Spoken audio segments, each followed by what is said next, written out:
Welcome, and thank you for joining me. Tonight, we are going to embark on a journey that is as vast as it is quiet.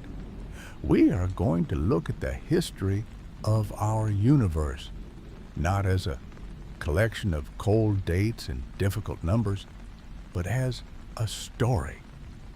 A story that belongs to you and to me and to everything we have ever known. To make this journey easier to hold in our minds, we are going to use a special map called the Cosmic Calendar. Imagine for a moment that the entire life of the universe, all 13.8 billion years of it, is compressed into a single, ordinary year. In this calendar, the very beginning of time happens at the first stroke of midnight on January 1st, and everything that has happened since then. Every star that has ever flared to life, every planet that has formed, every creature that has ever walked the earth, all of it unfolds over the course of 12 months. The moment we are in right now, this very second as you prepare for sleep, is the final tiny fraction of a second on December 31st. Looking at time this way offers us a certain kind of peace.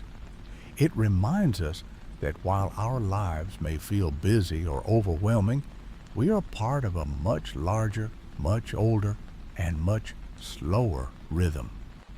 The universe has been unfolding for billions of years, and it will continue to do so long after tonight. There is a deep comfort in that vastness, a sense that we are cradled by history.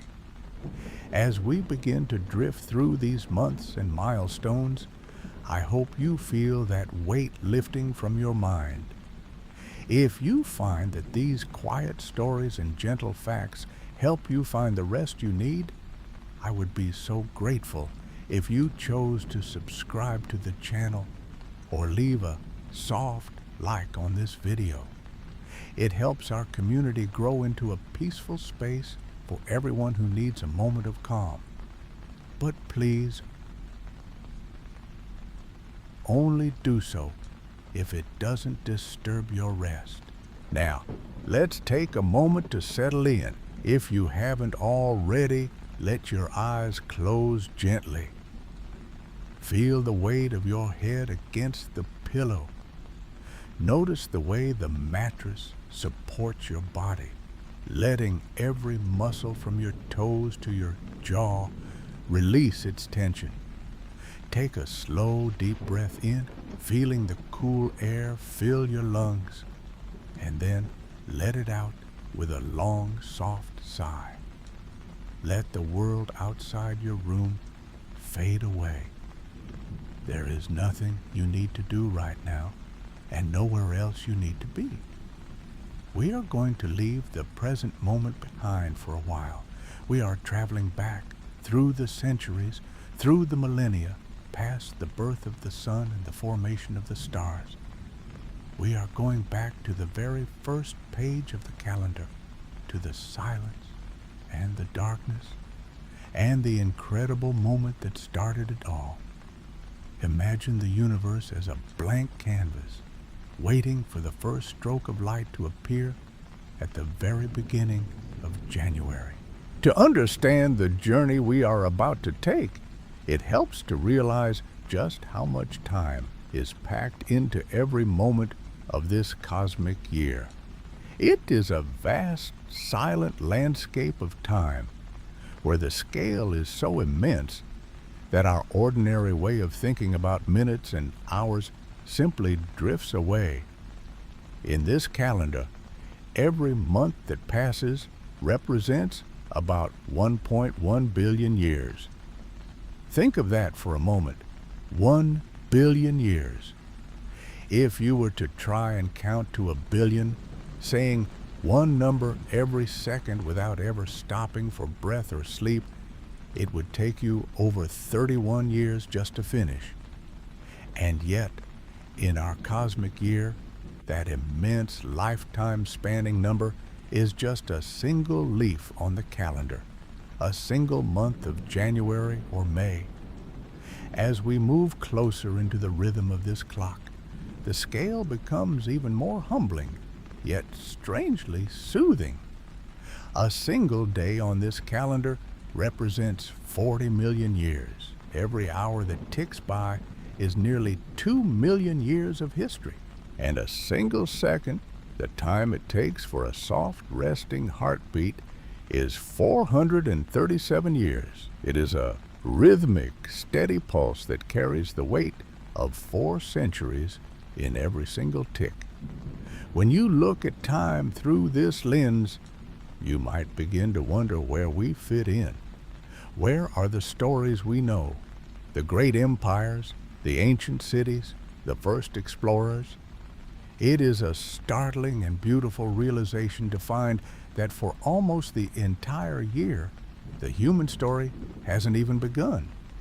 For the long, cold months of January, February, and March, the universe is busy in the darkness, slowly forming the very first stars and galaxies.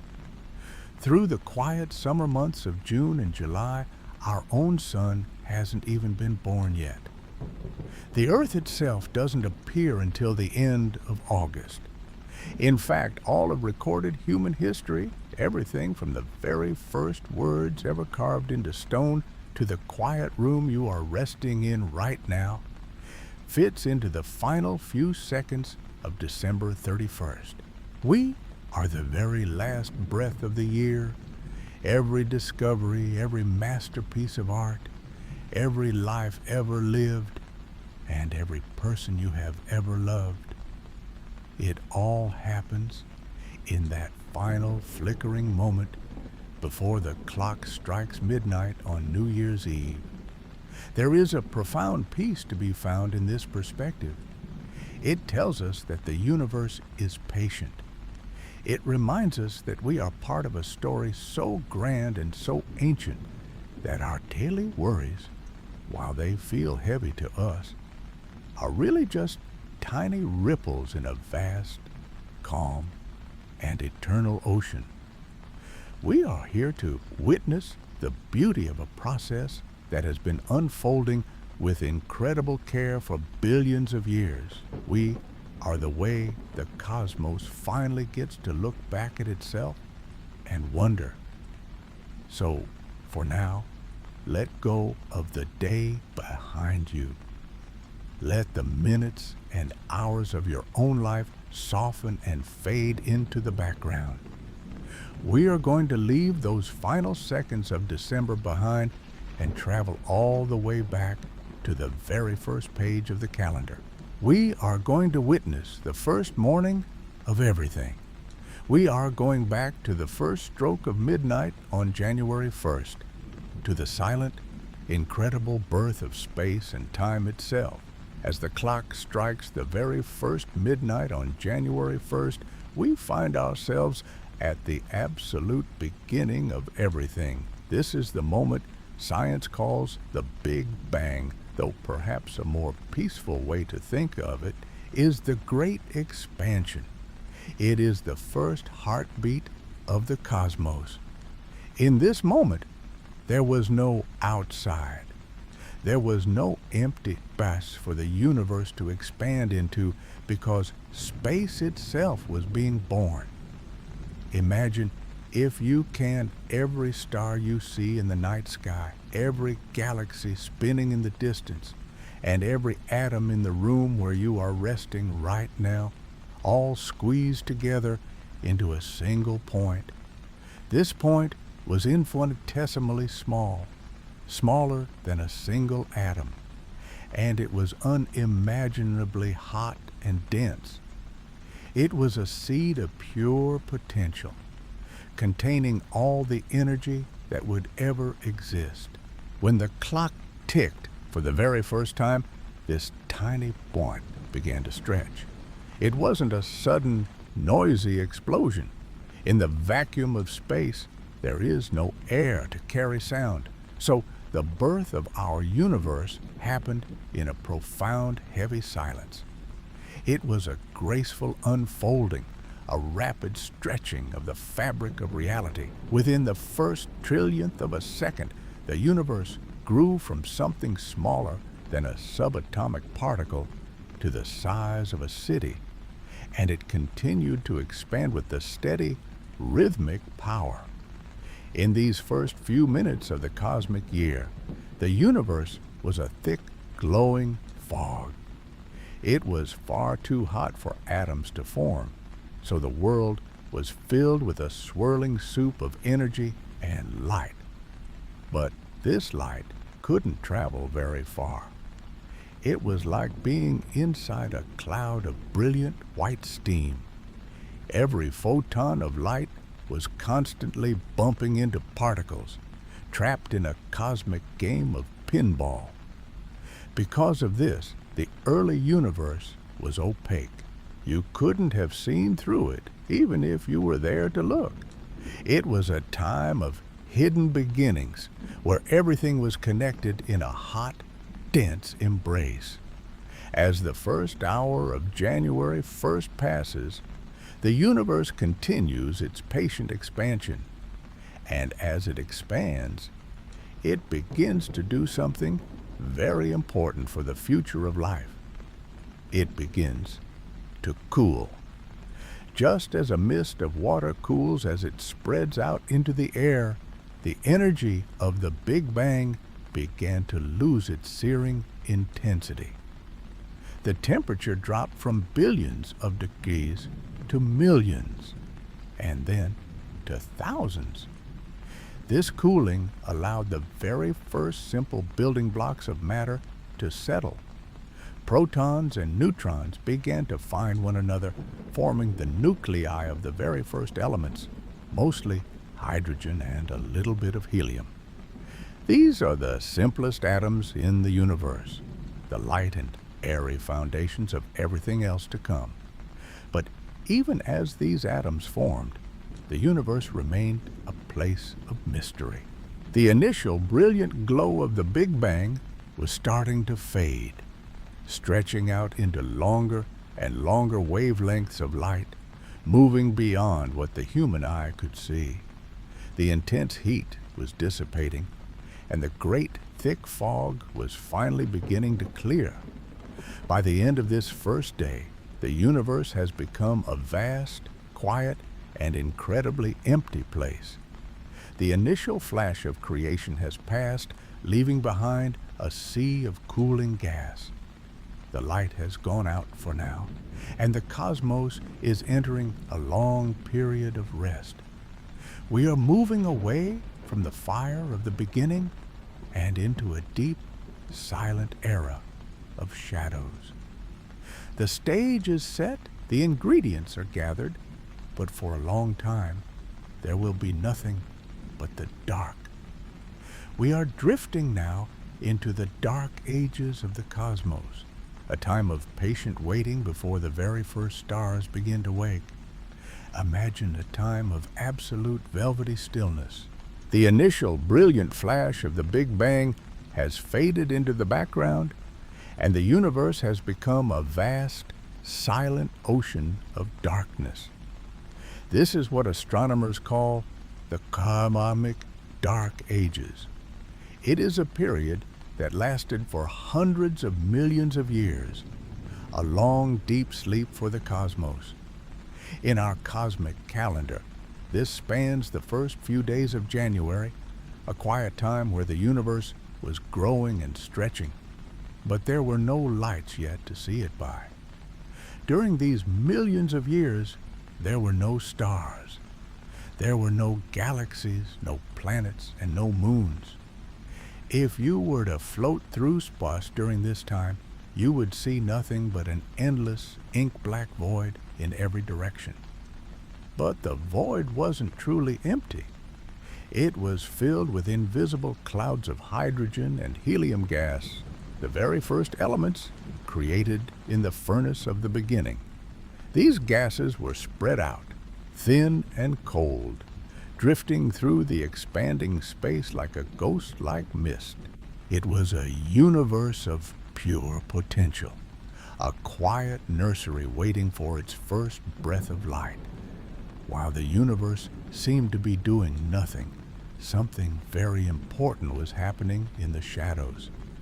Gravity, the most patient of all forces, was beginning to work. Think of gravity as a soft, persistent pull, a gentle calling of matter to matter. In the slight ripples of the early universe, those rare places where the gas was just a tiny bit thicker than elsewhere, gravity began to gather these atoms together. It was a slow, rhythmic process, a cosmic gathering that took place over eons of time. There was no rush. The universe had all the time it needed to prepare for the transformation that was coming. Imagine these vast clouds of gas slowly, ever so slowly, beginning to swirl and contract under their own weight. As gravity pulled the atoms closer and closer, they began to rub against one another. The pressure inside these clouds started to rise. And as we know from our own world, with pressure comes heat. In the center of these massive dark clouds, the temperature began to climb back up from the freezing cold of deep space. The atoms were being squeezed together into tighter and tighter spheres of gas, spinning faster as they grew smaller and denser. The universe was preparing for a great change, a transition from a cold, dark void into a garden of light. We are waiting now at the edge of a breakthrough. The darkness is about to be broken for the very first time. The pressure at the heart of these gas clouds is reaching a critical point, a moment of ignition that will change the history of everything. The long silence of the dark ages is coming to a close. We are moving toward the middle of our cosmic January, where the very first stars will finally wake up and cast their brilliant blue-white light across the emptiness, ending the long night of the young universe. As we move through the quiet darkness of the early universe, we reach a pivotal moment on our cosmic calendar. It is now January 10th. For hundreds of millions of years, the universe has been a cold, silent void. But deep within the massive clouds of hydrogen and helium, gravity has finally finished its patient work. The pressure at the core of these clouds has reached a staggering intensity, sparking the very first nuclear fires. These were the first stars, known to astronomers as population 3 stars. They were unlike anything we see in our night sky today. While our own sun is a stable yellow star of modest size, these firstborn suns were titans. They were often hundreds of times more massive than our sun, burning with a fierce, pure blue-white light that pierced the ancient gloom. Because they were made only of the simplest gases, hydrogen and helium, they were incredibly hot and incredibly bright. Imagine being there, floating in that vast, dark ocean of space, and seeing the very first flicker of light.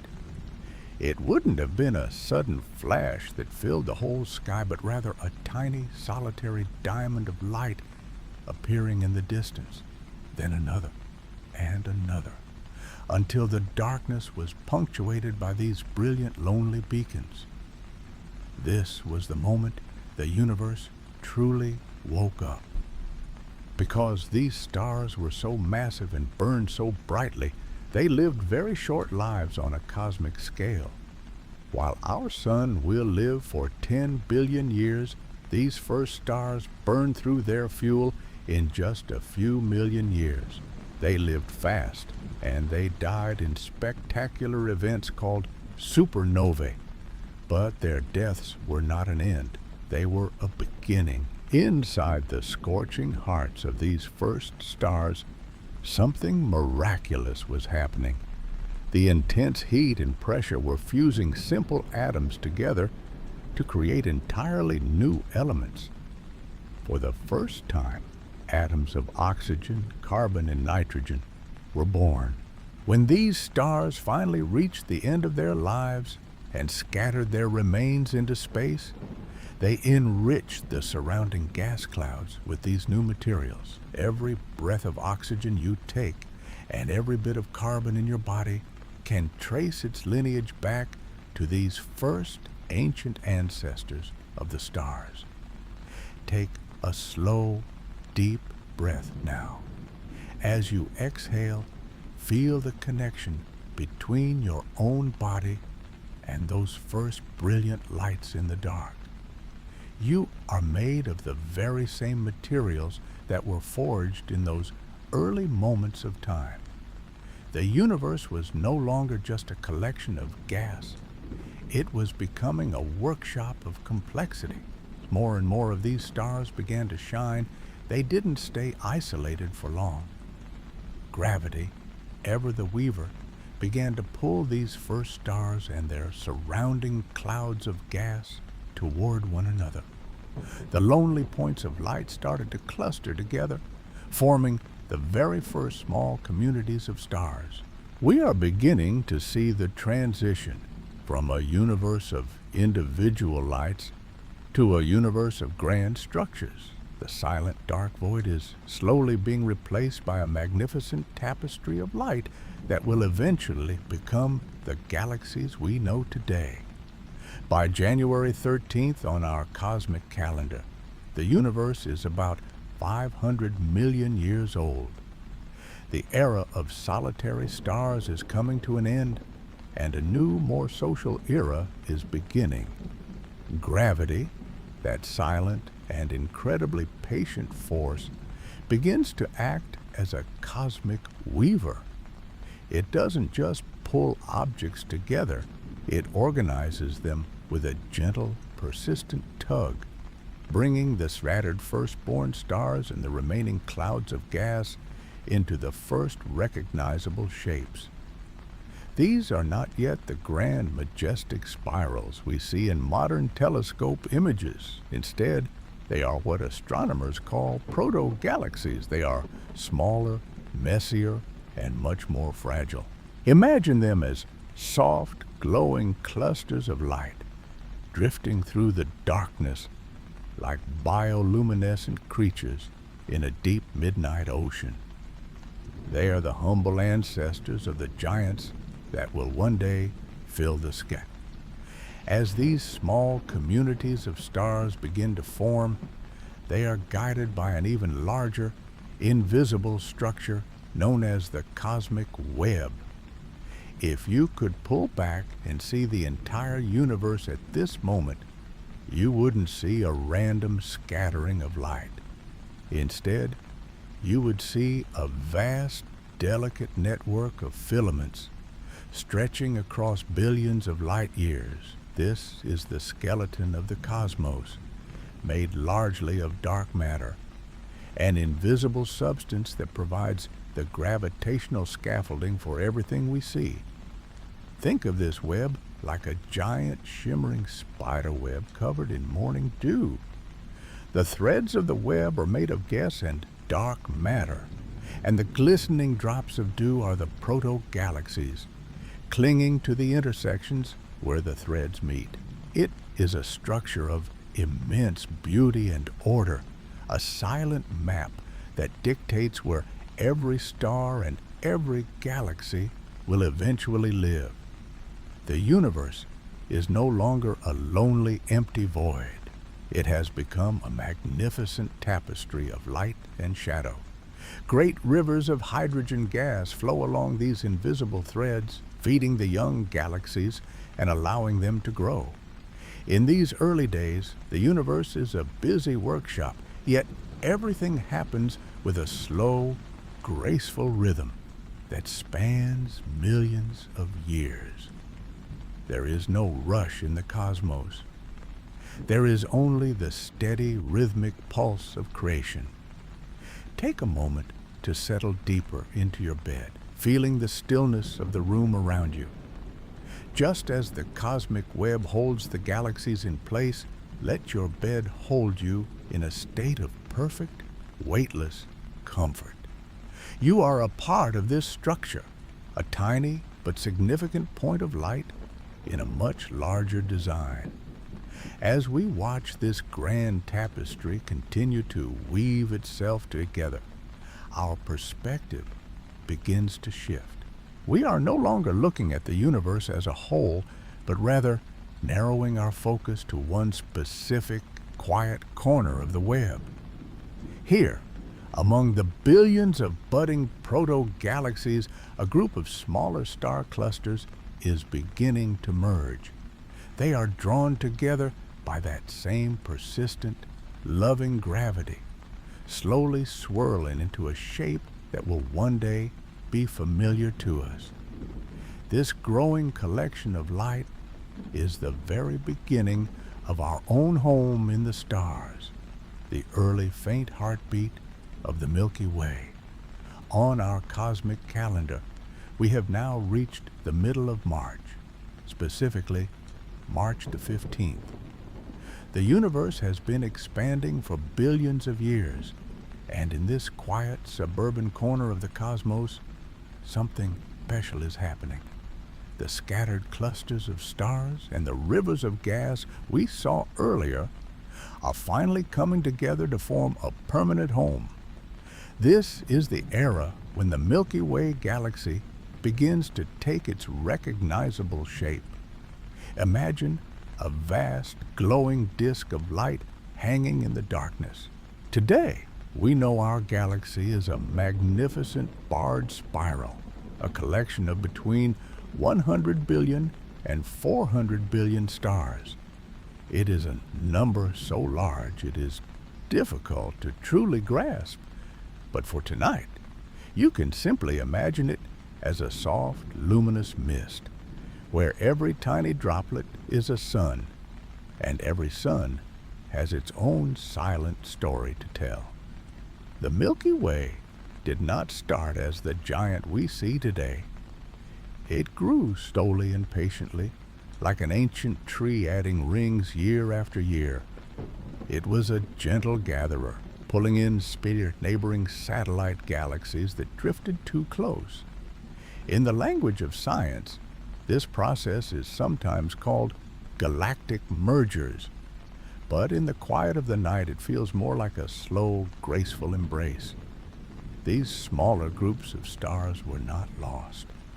They were simply welcomed into the fold, adding their light and their matter to the growing spiral. Our galaxy is a mosaic of many smaller histories, all woven together into a single, cohesive tapestry of light. As the Milky Way grows, it begins to spin. It isn't a frantic or fast motion. There is no turbulence here, only a steady, rhythmic flow. Think of it as a celestial carousel, turning with a dignity that defies our human understanding of time. It takes about 250 million years for the galaxy to complete just one single rotation. In the time it takes for you to take a slow, deep breath, the stars are moving, drifting through the dark on their long circular journeys, held in place by the invisible, comforting hands of gravity. As you listen to the description of this grand, slow rotation, feel the weight of your own body resting against your mattress. Just as the stars are held in their orbits, you are held here, safe and still. There is no need to rush, no need to do anything but exist in this moment of cosmic history. You are a passenger on this great carousel, moving through the deep velvet of space at a pace that is perfectly aligned with the rest of the universe. We are still very early in the cosmic year. The Milky Way is young, and it will spend the coming months, the long spring and summer of our calendar, maturing, changing, and preparing the way for everything that is yet to come. It is a long, quiet period of cosmic maturation, a time of immense patience, before our own local neighborhood finally begins to form. We are waiting for the stars to live, to age, and to create the very foundations of the world we know. For now, the galaxy simply turns, a silent wheel of light in the heart of the spring. As we drift further into our cosmic year, we enter a period that some might call the boring spring and summer. From the month of May all the way through to late August, the universe settles into a steady rhythmic pace. If you were watching from a distance, it might seem as though not much is changing. The grand structures, the galaxies, and the great cosmic web are already in place. But look closer, and you will see that this is a time of profound, quiet preparation. During these long, sun-drenched months of the cosmic calendar, the universe continues its silent expansion, stretching the fabric of space further and further. Within the Milky Way, stars continue their ancient dance. They are born in clouds of gas. They burn with a steady light for millions or billions of years, and then, eventually, they fade or explode.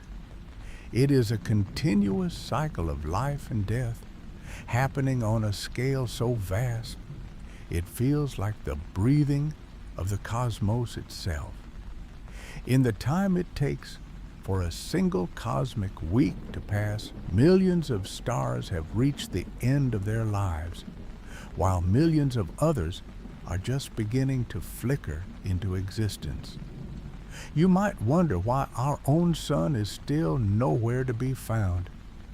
We have traveled through May, June, and July, and yet our corner of the galaxy remains dark and empty of the light we know. Why did it take so long, nearly 9 billion years of real time, for our solar system to finally begin its journey? The answer is as beautiful as it is humbling. The early universe was a simple place, filled mostly with hydrogen and helium. These are the lightest elements, the basic building blocks. But to create a world like ours, a world with solid ground, salty oceans, and living, breathing beings, the universe needed more. It needed carbon, oxygen, nitrogen, and iron. These complex elements did not exist at the beginning of time. They had to be forged, and that forging takes an immense amount of time and energy. Every atom of iron in the red blood cells moving through your heart right now, and every bit of calcium strengthening your bones as you lie here in the dark, was once cooked inside the searing belly of a distant ancient star. Those stars had to live out their entire lives, exhaust their fuel, and then scatter their remains across the galaxy in magnificent explosions called supernovae. This boring summer was actually a time of intense cosmic alchemy. Generation after generation of stars lived and died, acting as celestial furnaces, slowly enriching the clouds of gas with the heavy elements needed for life. The universe was patiently gathering the ingredients, bit by bit, star by star. It was a long, slow process of maturation, a cosmic seasoning that could not be rushed. Every explosion of a dying star was a gift to the future, a scattering of seeds into the dark, fertile soil of the galaxy. As you breathe in and out, feel the connection between your own body and those ancient, dying stars.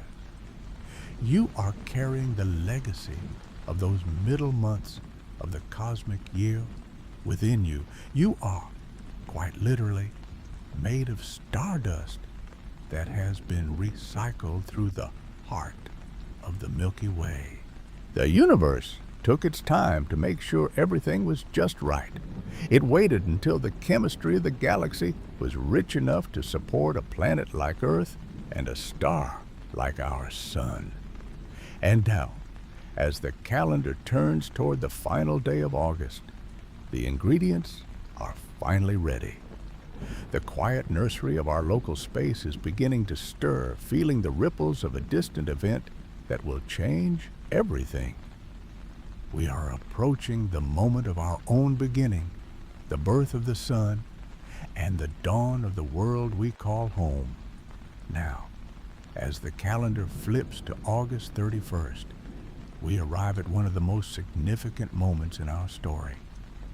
We have traveled through 9 billion years of cosmic history, through the birth and death of countless stars, and finally, the ingredients for our own existence are ready. In a quiet, nondescript corner of the Milky Way, a massive cloud of gas and dust, a cold molecular cloud, floats in the stillness.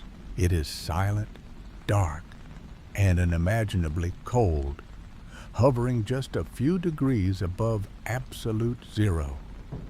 It has drifted here for eons, a mixture of hydrogen, helium, and the precious heavy elements forged by the stars of the boring summer. Then a ripple moves through the darkness. Science suggests that a nearby star, much larger and older than our sun, reached the end of its life and exploded in a final brilliant supernova.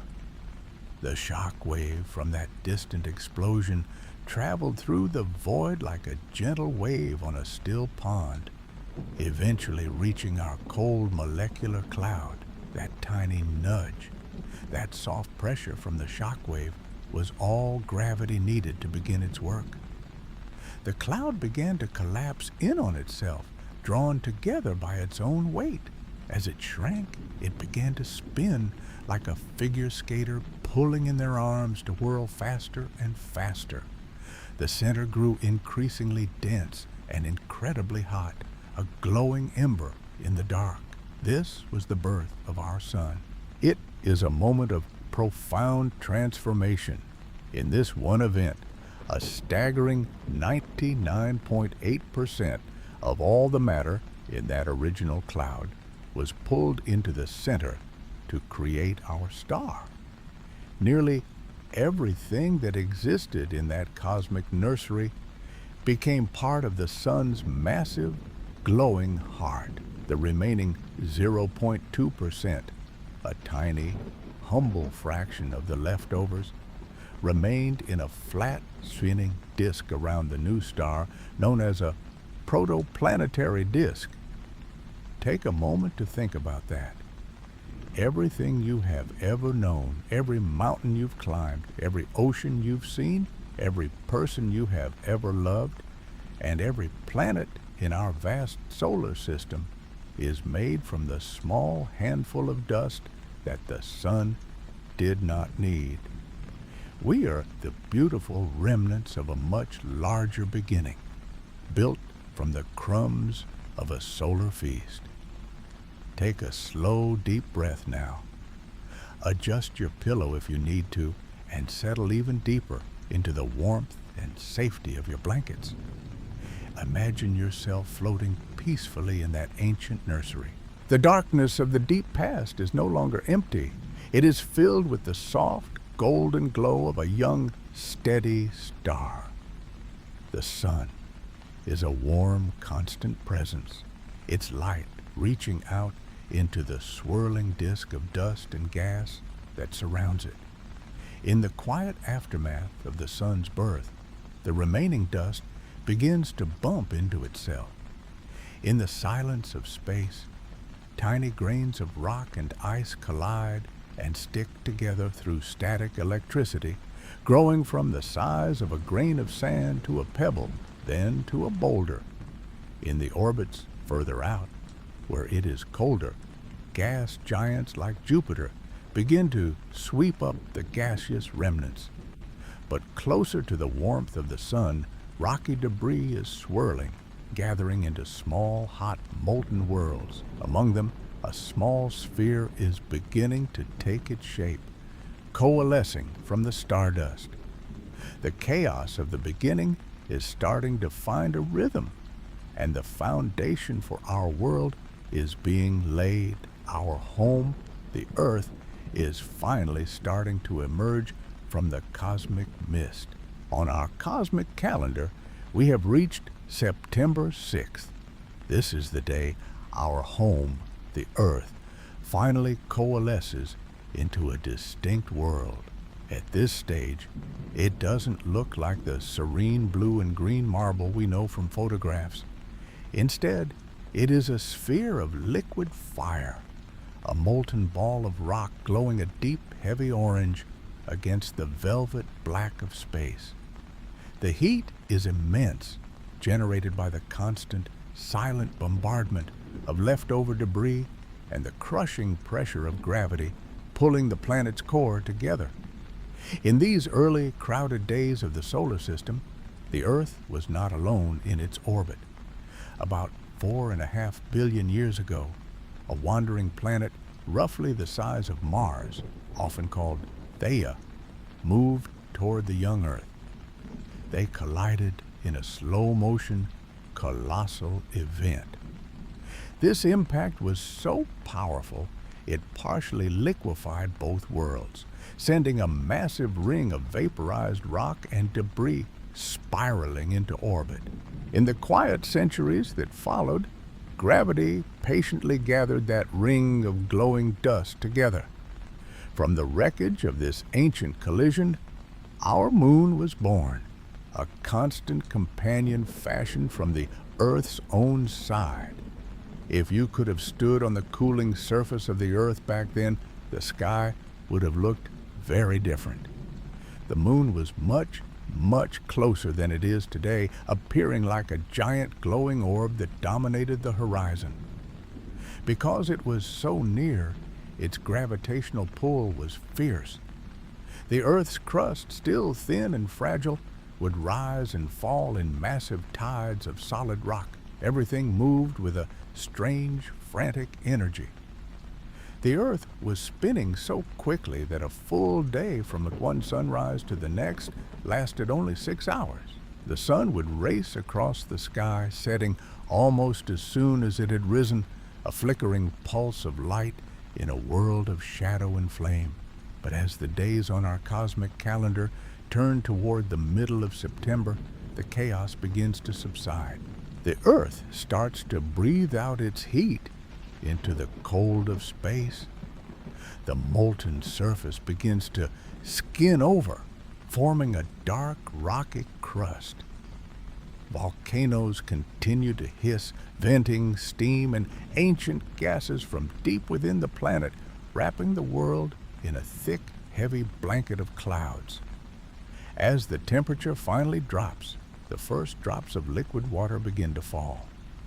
This was the first rain, a relentless, cooling downpour that lasted for ages. The water gathered in the hollows of the cooling crust, filling the basins to create the very first oceans.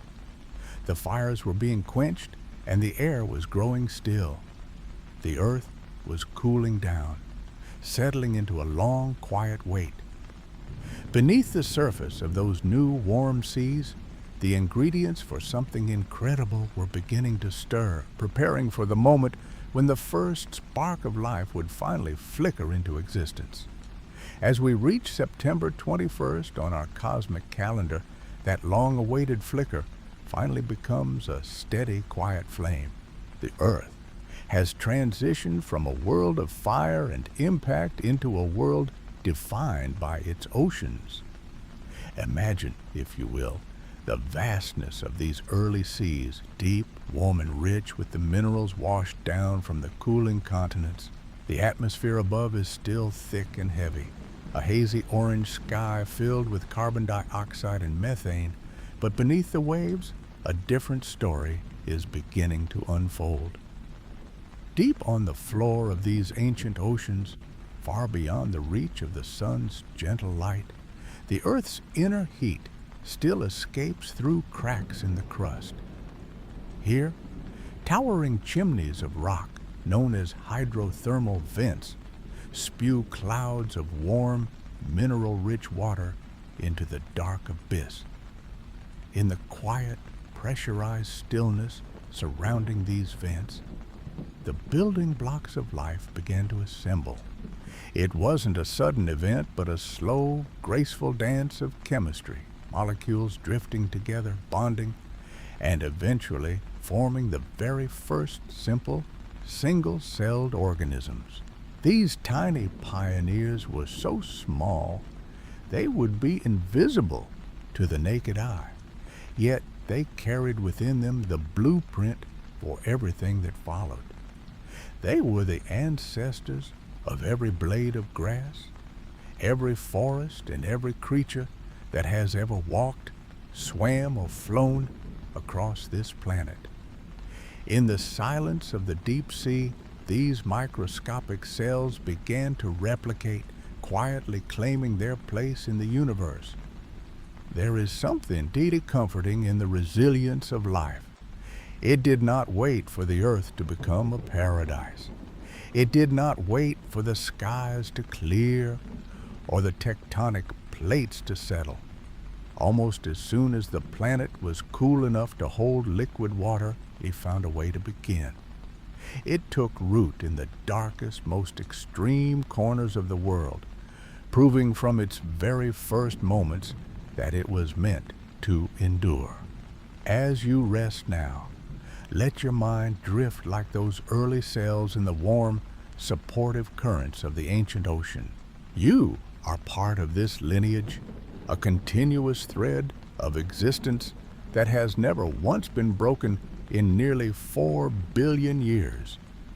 Feel the weight of that history, a long and peaceful chain of being that leads directly to you, resting here in the present moment.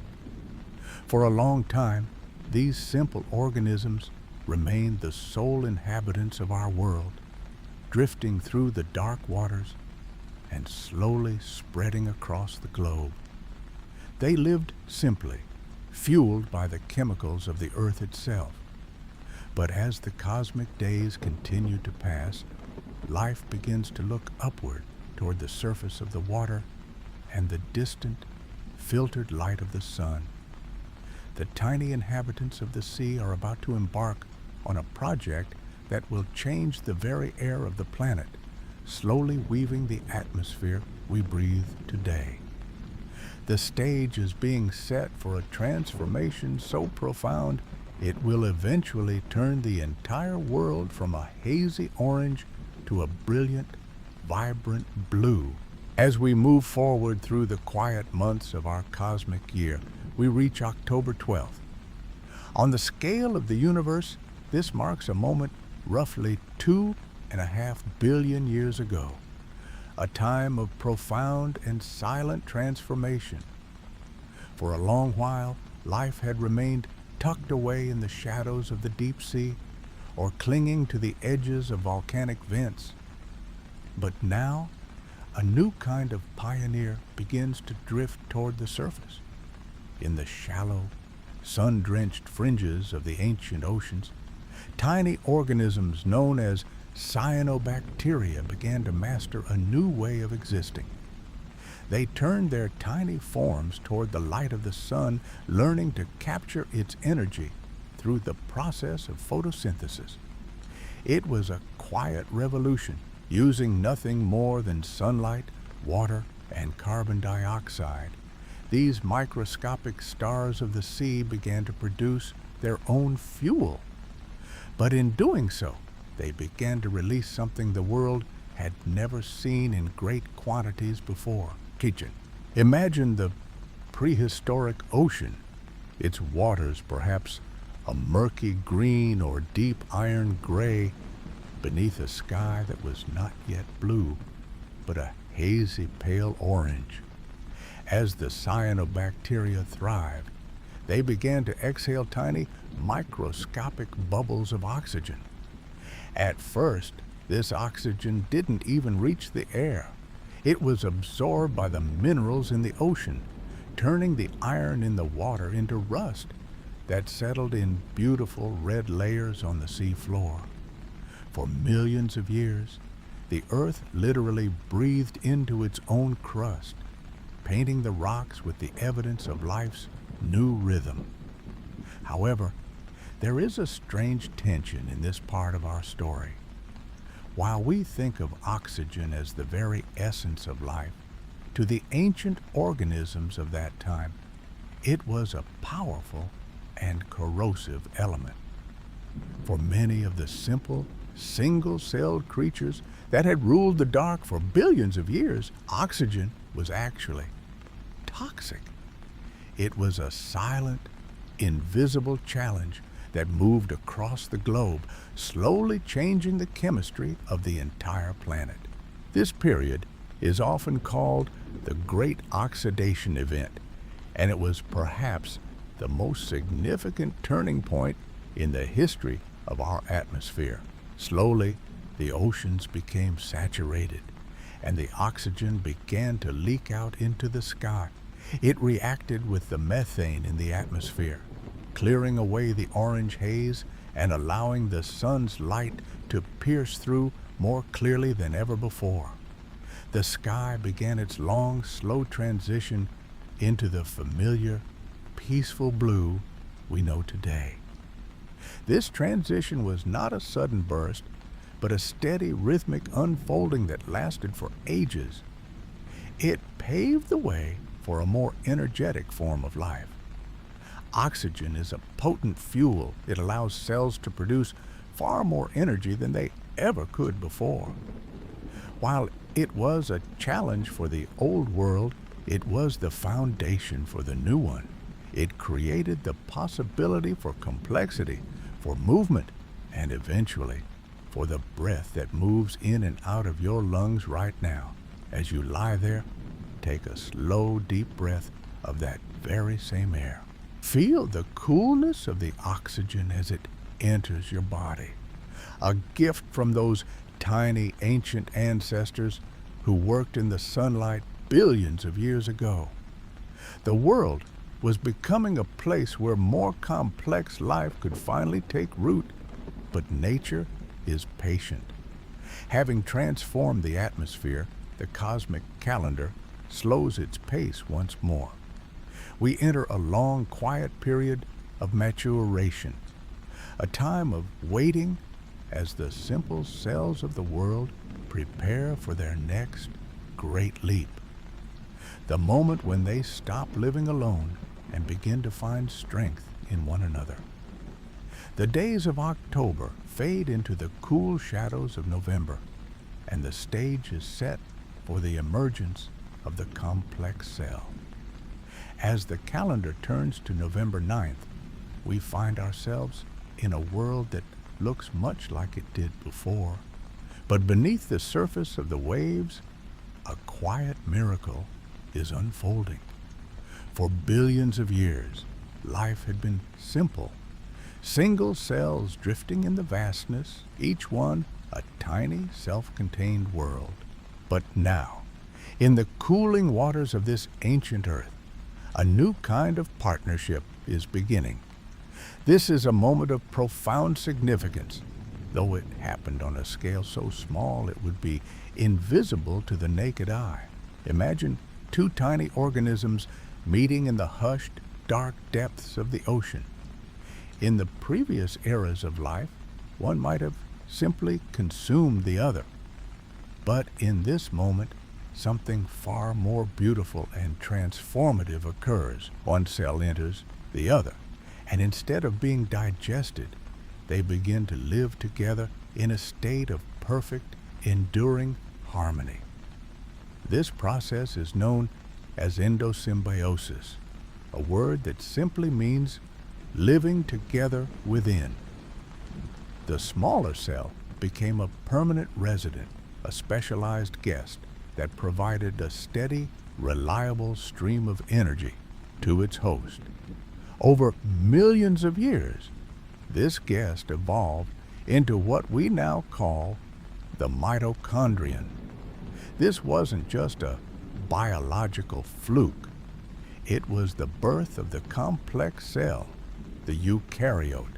Before this moment, cells were limited by how much energy they could produce on their own. They were like small flickering candles in a vast dark room.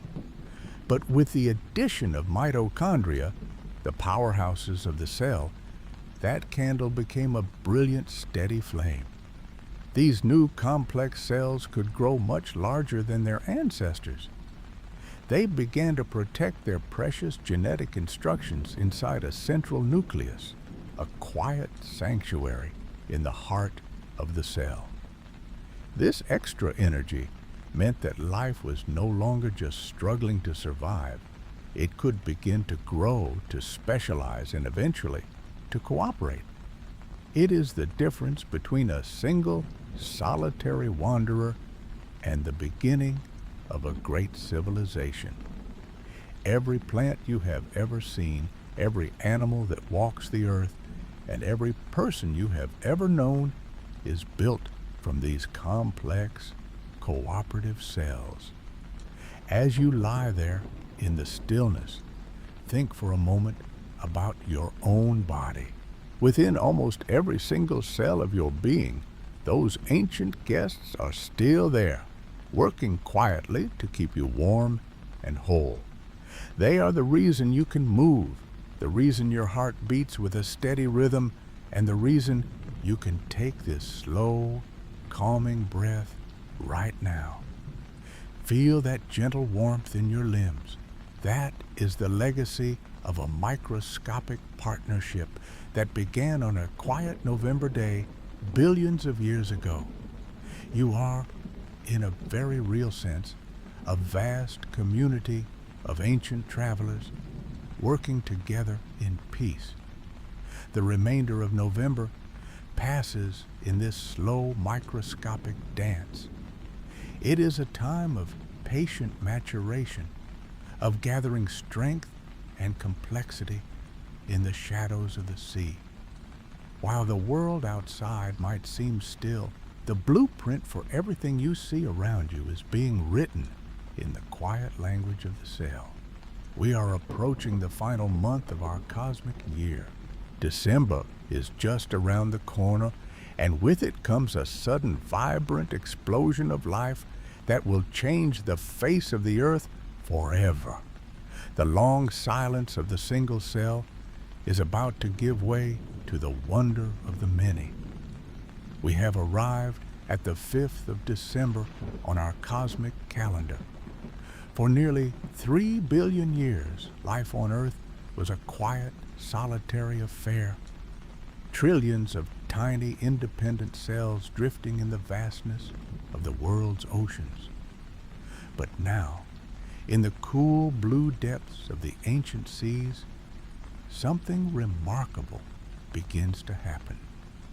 The era of the individual is giving way to the era of the collective. Imagine, if you will, a group of single cells that decide to stay together.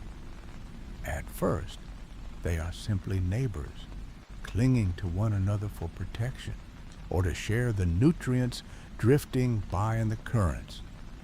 But slowly, over millions of years, these loose neighborhoods transform into something more integrated.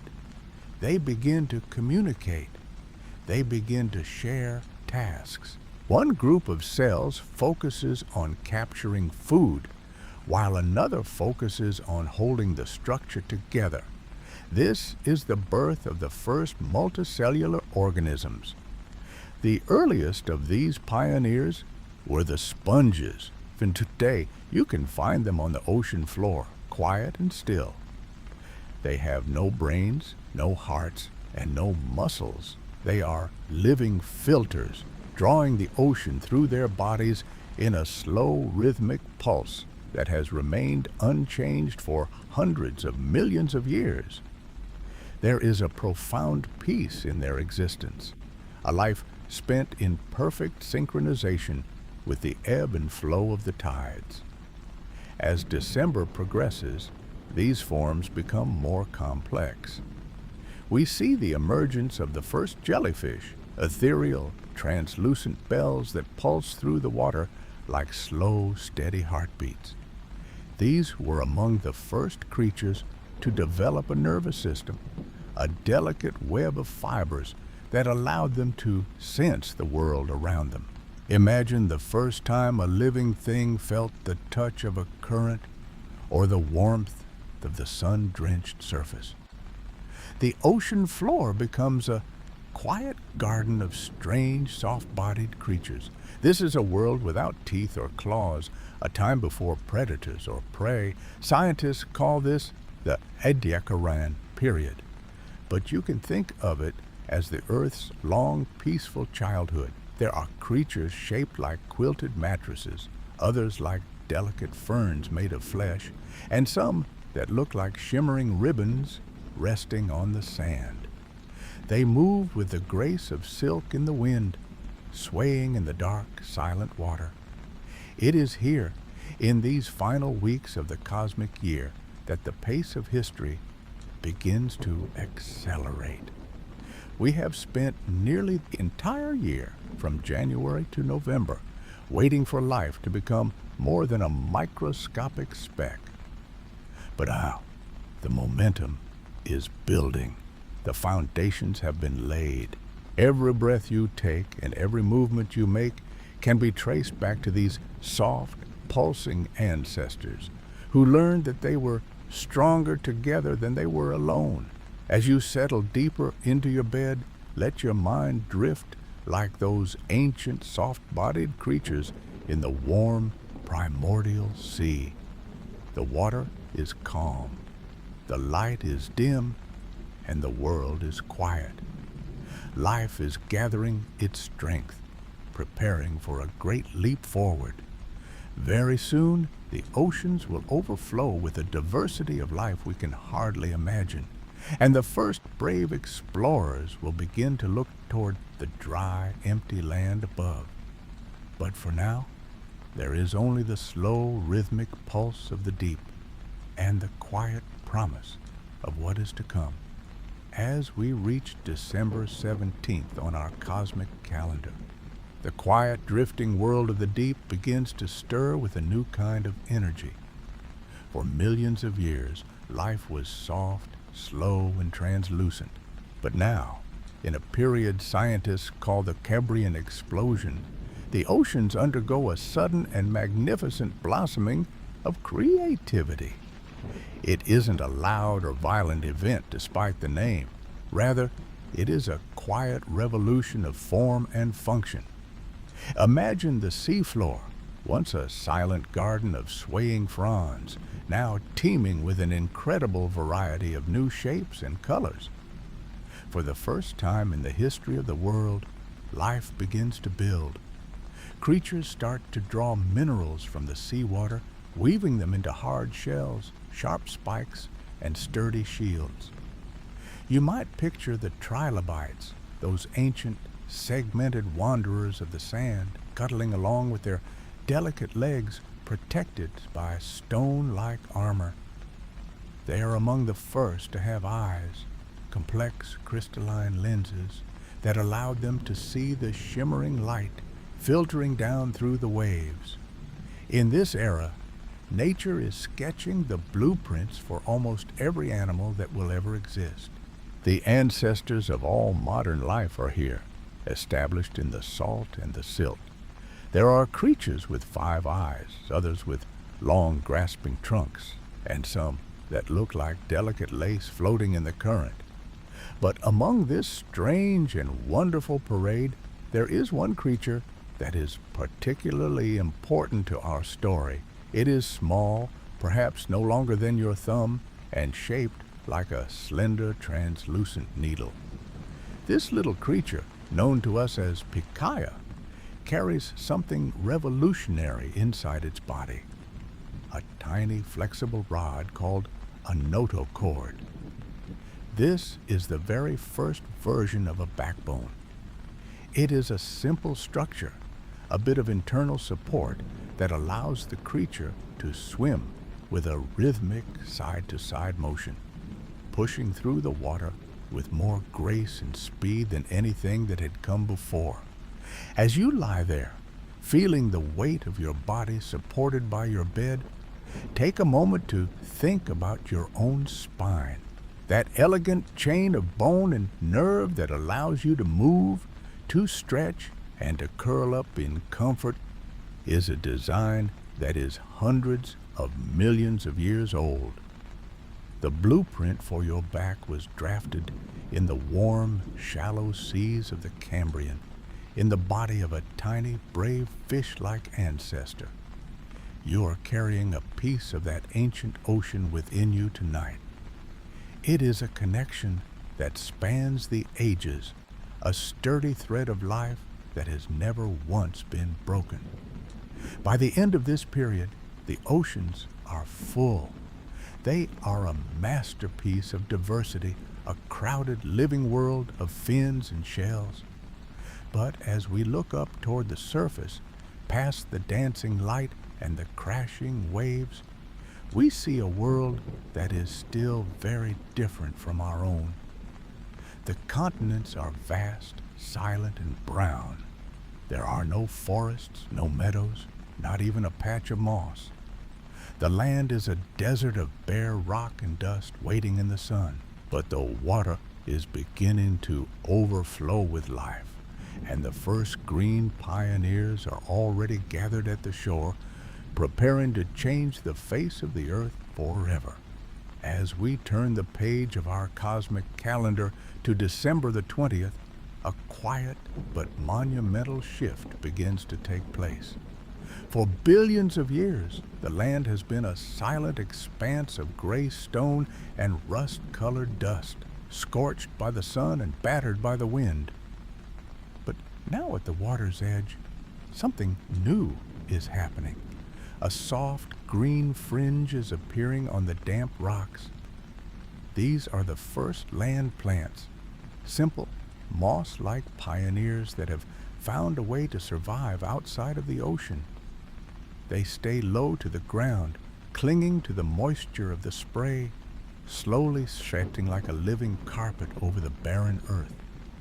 They don't have roots or flowers yet, just a quiet, persistent strength, drinking in the sunlight and breathing out the very air we breathe today.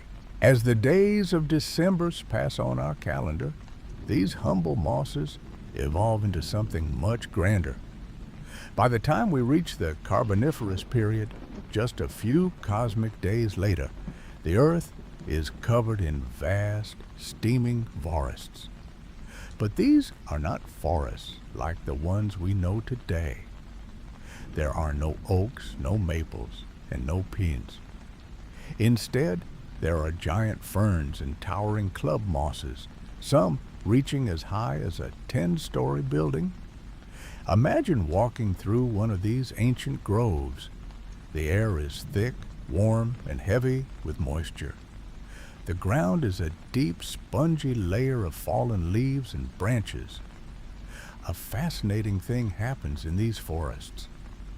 Because the bacteria and fungi that break down wood haven't fully evolved yet, these massive trees do not rot when they fall. Instead, they pile up, layer upon layer, for millions of years, held in a silent, oxygen-free embrace beneath the swampy water. Slowly, under the incredible weight of the earth, they are compressed into the coal that we find deep underground today.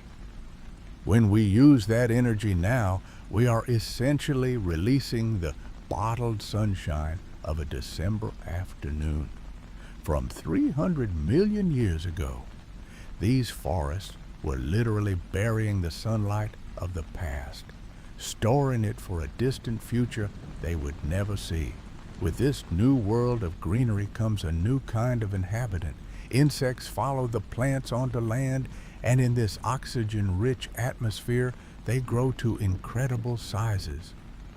You might imagine a dragonfly, its wings shimmering like gossamer, but with a wingspan as wide as a hawk's, gliding silently through the giant ferns. There is no sound of birds yet, no rustle of mammals in the undergrowth, just the soft hum of wings and the gentle creak of the wind in the high canopy. The earth has transformed. It is no longer just a blue world of water. It is a vibrant green and blue marble, spinning gracefully in the dark. The atmosphere is rich, the land is lush, and the stage is perfectly set. The quiet of these fern forests is about to be broken by a new sound, the heavy rhythmic tread of the great reptiles. As you settle deeper into your blankets, imagine the world cooling slightly, the humidity lifting, and the first of the giants beginning to stir in the shadows of the ancient trees. As we drift further into the quiet hours of our cosmic year, we find ourselves arriving at the morning of December 24th. On this day, the Earth undergoes a profound and legendary transformation. This marks the beginning of the Mesozoic era, more famously known as the Age of Dinosaurs. To our human minds, their reign seems almost eternal, spanning about 160 million years of history. But on our condensed calendar, where 13.8 billion years fit into a single trip around the sun, the entire era of the dinosaurs lasted only about 4 days. During these 4 cosmic days, the world was a vastly different place than the one we know. There were no frozen poles and no sprawling glaciers. The climate was remarkably warm and stable, a global greenhouse that allowed life to flourish in ways that seem almost mythical now. Imagine a world where the continents were still huddled together in a single massive landmass called Pangaea. Because the land was so connected, life could wander across vast distances, slowly spreading from one corner of the globe to the other over millions of generations. Dinosaurs were far more than just the towering giants we see in museums. They were an incredibly diverse and successful group of animals, ranging from creatures no larger than a chicken to the massive sauropods that could shake the ground with a single step. They were a master class in adaptation, evolving feathers for warmth and display, developing complex social structures, and filling every corner of the environment. For those 4 days of December, from the 24th to the 28th, they were the undisputed masters of the land, the sea, and the sky. Take a slow, deep breath now, and let your mind drift to a quiet, prehistoric forest at twilight. The sun is beginning to set, casting long golden shadows across the broad, waxy leaves of a cycad tree. The air is still and heavy, carrying the faint resinous scent of ancient pins and damp earth. You might hear the distant, low call of a long-necked herbivore, a sound so deep it vibrates in the air more than it rings. There is a profound sense of peace in this ancient world, a rhythm of life that continued undisturbed for millions upon millions of years. As you rest here in the stillness of the present, consider how nature is never truly static. Even as the dinosaurs reached the peak of their majesty, a quiet change was beginning to take place in the shadows of the giant ferns. Small, furry creatures, some no larger than a shrew, were beginning to find their own way in this world of giants. They lived in the burrows and the high branches, waiting for their moment in the sun. As the cosmic calendar turns toward the final days of the year, the landscape is preparing for a transition that will eventually lead to us. But for now, the world belongs to the great reptiles, and the forest remains draped in the soft, fading light of a prehistoric evening. As we move into December 26th on our cosmic calendar, the world is still very much a realm of giants, but the landscape is beginning to whisper of things to come. While the great dinosaurs still dominate the horizon, if you were to look closely into the thick undergrowth, beneath the roots of the towering ferns and the fallen trunks of ancient conifers, you would find our own earliest ancestors. These were the first mammals, and they lived a life of quiet, patient persistence in the shadows of the Titans. These early mammals didn't look like the lions, whales, or humans of the future. They were small, delicate, shrew-like creatures, often no larger than a thumb or a small pebble. Because the dinosaurs claimed the daylight, these small pioneers claimed the night. They evolved to be masters of the darkness. This is when mammals developed their keen sense of hearing and a highly refined sense of smell, navigating the midnight forests by the silver glow of the moon. They were warm-blooded, their tiny hearts beating with a steady rhythm, their bodies covered in soft, insulating fur to keep them cozy during the cooler nights. Imagine one of these tiny creatures tucked away in a burrow, safe and warm, while the world above rumbled with the footsteps of giants. Take a moment now to feel the weight of your own blankets, much like those early ancestors might have felt the safety of their earthen homes. You are part of that long lineage of warmth and comfort. At the same time, another remarkable transformation was taking place in the canopy above. We often think of dinosaurs as having vanished entirely from the earth, but that isn't quite the case. On this day in the cosmic year, some of the smaller, two-legged dinosaurs, the theropods, were beginning to change in ways that would allow them to survive the coming ages. They grew feathers not for flight at first, but for warmth and perhaps for vibrant displays. Over millions of years, these feathers became more specialized, and their bones became hollow and remarkably light. These were the first birds, the direct descendants of the magnificent reptiles. When you hear a bird sing at dawn today, you are listening to a voice that has echoed through the ages, a living link to a world of ancient wonders. This is the beautiful truth of our history. Nature is a continuous, unbreakable thread of adaptation. Nothing is ever truly lost. It is simply reshaped by the needs of the moment. The fur of a cat, the feather of a robin, and the warmth of your own skin are all elegant solutions designed by nature over eons of time. Life is not a series of endings, but a graceful unfolding, a slow transition from one form to another. As the final days of December approach, the world remains in a delicate, peaceful balance, a slow dance of growth and decay, of flight and rest. The air is filled with the scent of damp earth and the soft rustle of feathers in the trees. But even in this tranquility, the cosmic calendar is preparing for a sudden, dramatic shift. Far out in the cold silence of space, a traveler is drawing closer to Earth, destined to arrive on the 30th of December.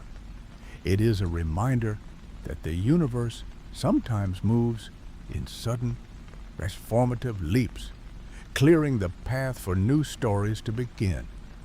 But for now, let the thought of those small, feathered and furry creatures bring you a sense of quiet wonder. The world is vast, and you are resting in the latest chapter of a very long and enduring story. The traveler we spoke of, that silent visitor from the deep reaches of the solar system, finally reaches its destination on the morning of December 30th. In the vast timeline of our cosmic year, this is a moment of profound and sudden change. A mountain of stone and ice, roughly 6 miles across, entered the Earth's atmosphere and made contact with the surface at a site we now call the Yucatan Peninsula in Mexico. On our scale, where billions of years have passed in a slow, rhythmic dance, this event feels like a sharp intake of breath. It brought the Cretaceous period to a close, marking the end of the long and successful reign of the non-avian dinosaurs. While it was a time of great upheaval, I invite you to think of it not as an ending, but as a clearing of the path, a necessary transition that allowed the story of life to take a new and unexpected direction. In the aftermath of the impact, the Earth became very quiet. A shroud of dust and ash rose into the atmosphere, drifting across the globe and softening the light of the sun for several years. Imagine the world during this time, a long, cool twilight where the wind whispered through empty forests and the great plains fell silent. It was a period of rest for the planet, a time of deep hibernation. But beneath the surface, in the cool, damp safety of the earth, life was waiting. Those small, furry mammals we mentioned, our distant ancestors, were uniquely prepared for this quiet world. Because they were small, they didn't need much food to survive. Because they were warm-blooded, they could remain active even when the world grew cold. And because they lived in burrows, they were shielded from the immediate changes on the surface. They were the patient observers of a changing world tucked away in their earthen cradles, much like you are tucked away in your bed right now. As the dust eventually settled and the sun began to warm the earth once more, a new era began to dawn. With the large dinosaurs gone, the world was suddenly full of opportunity. The mammals emerged from the shadows and began to diversify with astonishing speed. Some stayed in the forests, while others moved into the vast open grasslands. Some even returned to the sea, eventually becoming the gentle whales and playful dolphins we know today. By the end of December 30th, the earth was beginning to look more familiar. The flowers were blooming, the birds, the surviving lineage of the dinosaurs, were filling the trees, and the mammals were growing in size and intelligence. The landscape was being prepared for the final, most crowded day of our cosmic calendar. As we move into the final 24 hours of the year, take a slow, deep breath. We have traveled through nearly 13.8 billion years of history, from the first spark of the Big Bang to the cooling of the Earth and the rise of the mammals. We are now standing on the threshold of December 31st. Everything you have ever known, every person you have ever heard of, and every city ever built will appear in the final moments of the day that is about to begin. The stage is set, the world is quiet, and we are ready to enter the final chapter of this ancient, beautiful story. As the clock of our cosmic year strikes midnight on December 31st, we enter the final 24 hours of our 13.8 billion year journey. On this scale, the entire history of the human race is about to unfold in the time it takes for a single day to pass. Imagine the sun rising on this final morning. The world is a vast green tapestry of tropical forests stretching across continents that look very much like the ones we know today. The air is warm and thick with the scent of damp earth and blooming flowers. In the dappled light of these ancient canopies, a new kind of life is flourishing. These are the early primates, our distant ancestors, who have found a home in the high branches of the trees. Their world is one of vertical space, of swaying limbs and hidden fruits.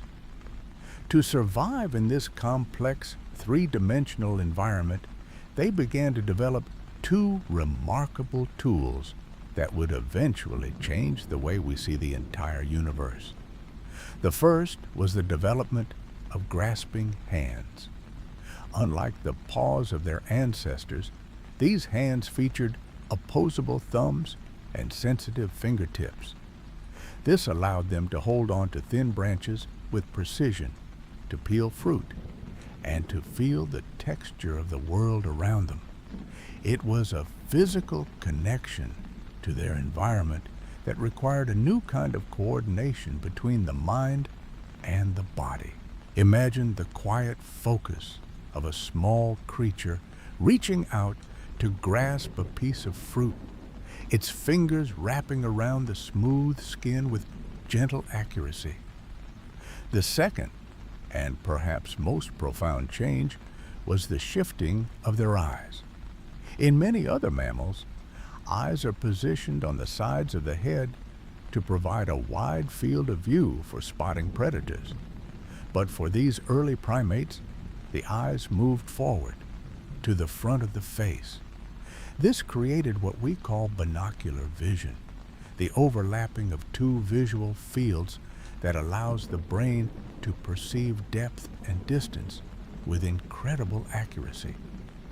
Imagine being one of these early observers, perched high above the forest floor. With your forward-facing eyes, you can judge exactly how far the next branch is. You can see the world in 3 dimensions with a clarity and focus that few other creatures possess. You can see the world not just as a flat image, but as a place of depth and possibility. This precision was born out of a need to navigate the trees, but it laid the foundation for something much deeper. It was this ability to focus on fine details, to track the movement of a bird or the ripening of a seed, that eventually allowed our lineage to look further than the forest. Our curiosity about the stars begins with our ability to see them clearly. Without those forward-facing eyes, the night sky might have remained a blur of light, a simple shift from day to dark. Instead, it became a map, a mystery, and a source of wonder. We became creatures who do not just look, but observe. As the morning of December 31st turns into a long, quiet afternoon, these primates continue to evolve. They move from the deep forests into the edges of the savanna, carrying with them those grasping hands and those observant eyes. They are learning to navigate not just the trees, but the wide open spaces of a changing world. They are beginning to stand taller, to look across the horizon, and to wonder what lies beyond the next hill. Take a slow, deep breath now, feeling the stillness of the room around you. Just as those early ancestors sat quietly in the branches, observing the world with steady eyes, you are here now, at the very end of a long and magnificent lineage. We are moving through the final hours of the cosmic year. The sun is beginning to set on this metaphorical day, and as the shadows lengthen and the first stars begin to appear in the twilight, we are drawing closer and closer to the final hour, the time when we, the modern observers, finally step onto the stage. The world is preparing for the final 8 minutes of the year, where everything we know as human history is waiting to begin. The clock on our cosmic calendar continues its silent, steady march. We have traversed billions of years, from the first spark of the Big Bang to the slow, patient evolution of life in the oceans and on land. Now, as the final hour of December 31st begins to tick away, we arrive at a moment of profound significance. It is 11:52 p.m. In the vast 13.8 billion year history of the universe, This is the exact moment when anatomically modern humans, people just like you and me, finally step onto the stage. Think about that for a moment in the quiet of this evening. If the entire history of the universe were compressed into a single year, our species has existed for only the last 8 minutes. Everything we know, every ancestor whose name has been lost to time, and every civilization that ever rose and fell fits into this tiny sliver of time at the very end of the calendar. We are, in the grandest sense, newcomers to this ancient and storied world. Yet, in those 8 minutes, something extraordinary began to happen. For the first time, the universe had eyes that could not only see the light of distant stars, but could also wonder what they were, where they came from, and what they meant. Imagine our ancestors hundreds of thousands of years ago. They lived in a world of profound darkness and brilliant light. When the sun dipped below the horizon, the world became an ink-black canvas, entirely unbroken by the glow of cities or the hum of electricity. In that deep velvet silence, they gathered together. They looked up. They saw the Milky Way not as a faint smudge, but as a vibrant, glowing river of silver light flowing across the heavens. They saw the planets as steady, wandering lights that moved with a different purpose than the distant, twinkling stars. In the stillness of their nights, they began to notice patterns. They saw that certain groups of stars rose and set with the shifting seasons. They saw that the moon changed its shape in a predictable, rhythmic cycle, waxing and waning like a celestial heart beating in the dark. This was the first time a creature on earth looked at the sky and saw more than just light. They saw a story. They saw a map. They saw a calendar. As you lie there now, perhaps feeling the soft weight of your blankets or the gentle support of your pillow, take a moment to feel your connection to those early observers. Your breath, slow and steady, is the same breath they drew under that ancient, unpolluted sky. Your curiosity is an echo of their curiosity. You are part of a long, unbroken lineage of humans who have looked at the night sky and felt a sense of peace, wonder, and belonging. You are the latest chapter in an 8-minute story that is still being written. A story of a species that refused to stay only on the ground, but reached out with its mind to touch the stars. This wasn't just idle wonder. This careful observation was the beginning of something vital for our survival. Our ancestors weren't just looking at the stars. They were beginning to realize that the movement of the heavens was tied to the movement of life on Earth, to the migration of the herds they followed, the ripening of the plants they gathered, and the inevitable changing of the weather. This was the dawn of archaeoastronomy, the first time humans sought to find order and meaning in the celestial dance above. As the cosmic clock ticks closer to midnight, we see these early humans beginning to do more than just watch. They are beginning to record, to plan, and to build their lives around the rhythms of the stars, preparing for a transition that would change the face of the earth forever. As we reach the final minute of the cosmic year at exactly 11:59 and 45 seconds, a profound shift occurs in the way humans interact with the world. For most of our existence, we were wanderers, following the rhythms of the seasons and the migrations of animals. But now, in these final 15 seconds before midnight, we begin to stay in one place. This is the birth of agriculture and the first permanent settlements. It is a quiet revolution, rooted in the soil and guided by the light of the stars.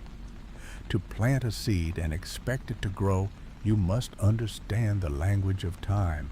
You must know when the last frost has passed and when the life-giving rains will return. In a world without digital clocks or paper calendars, our ancestors looked to the only constant they had, the sky. Okay. They realized that the stars were not just beautiful lights. They were a precise and eternal clock. By tracking the positions of certain constellations, they could predict the changing seasons with startling accuracy. This was the moment when astronomy became our very first survival tool. Consider the Pleiades, a small and beautiful cluster of stars often called the Seven Sisters. Though they are nearly 400 light-years away, their arrival has dictated the lives of humans for thousands of years. As you lie in the quiet of your room, imagine a farmer thousands of years ago standing in a dark field in the cool air of the early morning. They watch the eastern horizon, waiting for a specific sign. When the tiny, sparkling blue jewels of the Pleiades rise just before the sun, it is a signal recognized by cultures all over the world, from the Mediterranean to the Americas, from Africa to the islands of the Pacific. To the ancient Greeks, it signaled the beginning of the sailing season. To the Maori of New Zealand, the rising of this cluster, known to them as Matariki, marked the start of the new year. For many early agricultural societies, it was the celestial green light to begin sowing their crops. This connection to the stars gave our ancestors a sense of agency and predictability. It allowed them to build granaries, to plan for the winter, and to settle into villages that would eventually become cities. They began to see the universe as a structured, orderly place. They realized that the same patterns that governed the heavens also governed the growth of the grain in their fields and the cycles of their own lives. This realization brought a deep sense of harmony. The sky was no longer a distant mystery. It was a partner in their survival. As these early communities grew, their desire to track the heavens became more sophisticated. They were no longer content to simply watch and remember. They wanted to capture the movement of the stars in something permanent. They began to move earth and stone, creating vast, silent structures that mirrored the geometry of the cosmos. They were preparing to build monuments that would stand for millennia, serving as anchors between the ground beneath their feet and the infinite expanse above. In the stillness of the night, they were beginning to lay the foundations for a new way of living, one where the wisdom of the stars was etched into the very landscape of the earth. Imagine walking across the vast, open expanse of the Salisbury Plain in southern England. It is a quiet, misty morning thousands of years ago. The air is cool and carries the scent of damp earth and wild grass. As the fog begins to lift, a series of massive, weathered silhouettes emerges from the gray light. These are the stones of Stonehenge, perhaps the most famous prehistoric observatory in the world. Constructed in several stages starting around 5,000 years ago, with the most iconic stone circle rising roughly around 2,500 BC, this monument stands as a silent, powerful testament to our ancestors' obsession with the rhythm of the heavens. As you settle deeper into your pillow, visualize these enormous sarsen stones, some weighing as much as 25 tons, standing in a perfect, intentional circle. To the people who built this, the sky was not a distant, unreachable void. It was a map, a clock, and a sacred calendar. The precision with which these stones were placed is staggering. If you were to stand at the center of the circle on the morning of the summer solstice, the longest day of the year, you would see the sun rise in perfect alignment with the heel stone, which stands just outside the main entrance. The first rays of the morning sun would travel in a direct golden line into the very heart of the monument. This was not a happy accident of nature. It was a deliberate act of cosmic architecture. Stonehenge served as a giant, prehistoric calendar, marking the sun's path with a mathematical accuracy that seems almost impossible for a culture without modern tools. By observing the way the shadows moved across the stones and where the sun touched the horizon, these early people could predict the changing of the seasons, the arrival of midwinter, and the return of the planting time. It gave them a sense of order in a world that often felt unpredictable and wild. Think for a moment about the incredible patience required to create such a place. Some of the smaller bluestones within the circle were transported from the Presselia Hills in Wales over 140 miles away. This was a project that spanned generations, a slow and rhythmic labor of love and observation. It represents a transition in the human story, a moment when we stopped simply reacting to the world around us and began to measure it, to quantify it, and to align our lives with the movements of the spheres. In the silence of the Salisbury Plain, Stonehenge remains a quiet testament to human curiosity. It reminds us that even thousands of years ago, we were looking up, searching for patterns, and finding a sense of peace in the predictable cycles of the universe. But while the builders of Stonehenge were focusing on the sun's journey across the horizon, other civilizations were looking toward the stars for a different kind of signal. Far to the south, along the banks of a great, winding river, a different celestial marker was about to change the course of history. As the sun set over the plains of Britain, a brilliant star was preparing to rise over the deserts of Egypt, signaling the life-giving flow of the ancient Nile. That star was Sirius, known to the ancient Egyptians as Sopdet, the most brilliant light in the entire night sky.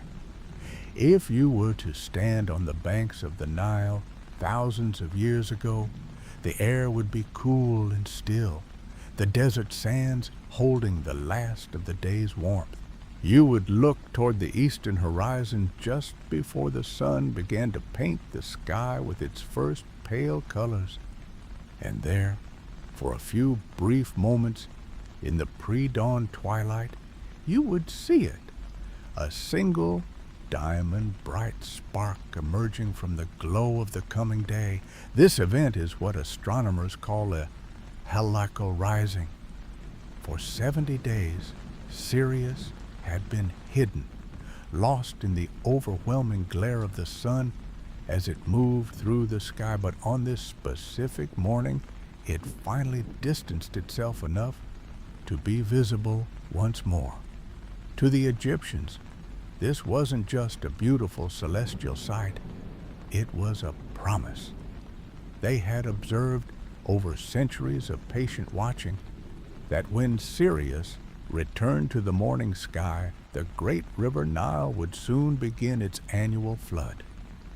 In a land where rain was a rarity, the flooding of the Nile, the inundation, was the heartbeat of civilization.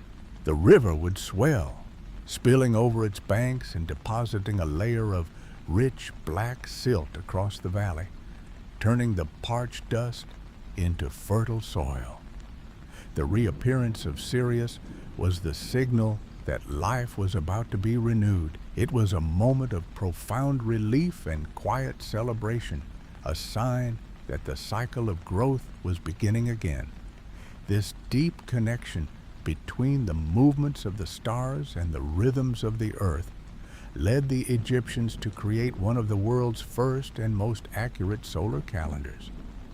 They divided their year into 12 months of 30 days each, with 5 extra days added at the end to honor the gods and align their count with the journey of the sun. They recognized 3 seasons, each lasting 4 months, all dictated by the behavior of the river and the messages written in the stars.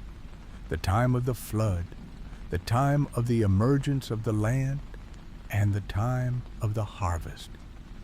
As you rest now, imagine that same sense of order and predictability. The universe is not a chaotic or random place. It is a grand, rhythmic machine. The stars do not simply wander. They follow paths that have been carved through the eons. For the people of the Nile, the stars provided a sense of deep security, a way to know that the seasons would return, that the food would grow, and that the world would continue its steady, reliable rotation. They found peace in the fact that the heavens were constant. The stars were more than just a calendar, however. While the Egyptians looked to Sirius to time the pulse of their valley, other cultures were looking at the same shimmering constellations to navigate the vast, featureless expanses of the world. Far from the solid ground of the desert, across the rolling blue horizons of the Pacific Ocean, another group of master observers was learning to read the sky not just as a clock, but as a map.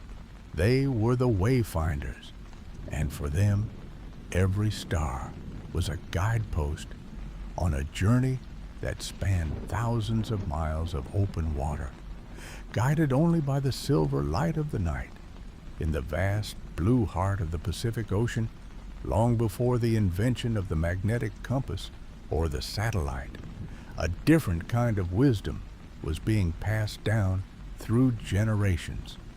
These were the Polynesian wayfinders, perhaps the greatest navigators the world has ever known.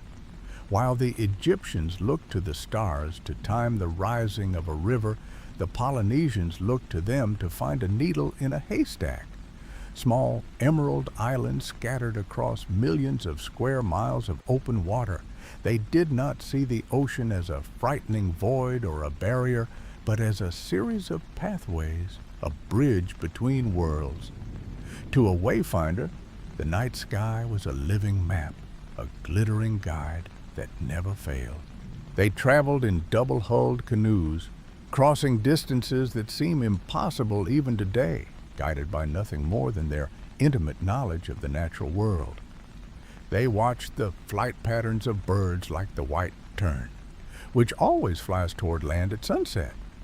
They felt the subtle shift in the rhythm of the waves against the side of the boat, understanding that an island hundreds of miles away could still change the shape of the swells, but their most profound tool was the star compass. This was not an object they held in their hands, but a complex map they carried entirely within their minds. They memorized hundreds of star paths, the exact spots on the horizon where specific stars rise and set throughout the year. Because stars always rise at the same point on the horizon when viewed from the same latitude, they serve as fixed, eternal markers.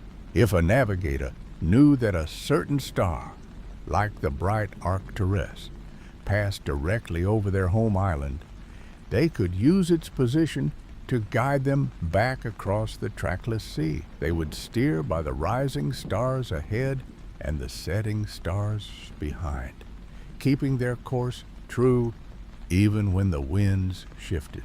As you lie there now, imagine yourself resting on the deck of one of those ancient vessels, drifting on a calm midnight sea. The sun has long since set, and the air is cool and salt-kissed. There is no sound but the gentle, rhythmic lap of the water against the wood, a soft, repetitive thrum that cradles you in the darkness. Take a slow, deep breath and look up. See the sky as they saw it, not as a distant mystery, but as a familiar ceiling of light. The stars are so bright and so numerous in the middle of the ocean that they look like a canopy of diamonds, casting a faint silvery glow over the deep indigo of the waves. In this quiet moment, you are perfectly safe. You are part of a long tradition of observers who found their way through the dark by trusting the constants of the universe. For these navigators, the stars were friends. They were reliable. They were the lights that led the way home. For thousands of years, this was the peak of human vision, what we could see with our own eyes, aided only by memory, patience, and the clarity of the night. We had mapped the heavens and used them to build civilizations, predict the seasons, and cross the greatest oceans on Earth.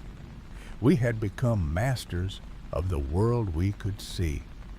But as the final second of the final minute of the cosmic year approached, our relationship with the stars was about to undergo a radical transformation. We were about to stop just looking at the lights and start looking through them, peering deeper into the silence of space than anyone had ever dreamed possible. We have reached the very final second of the final minute of the cosmic year. It is 11:59 p.m. and 59 seconds on December 31st.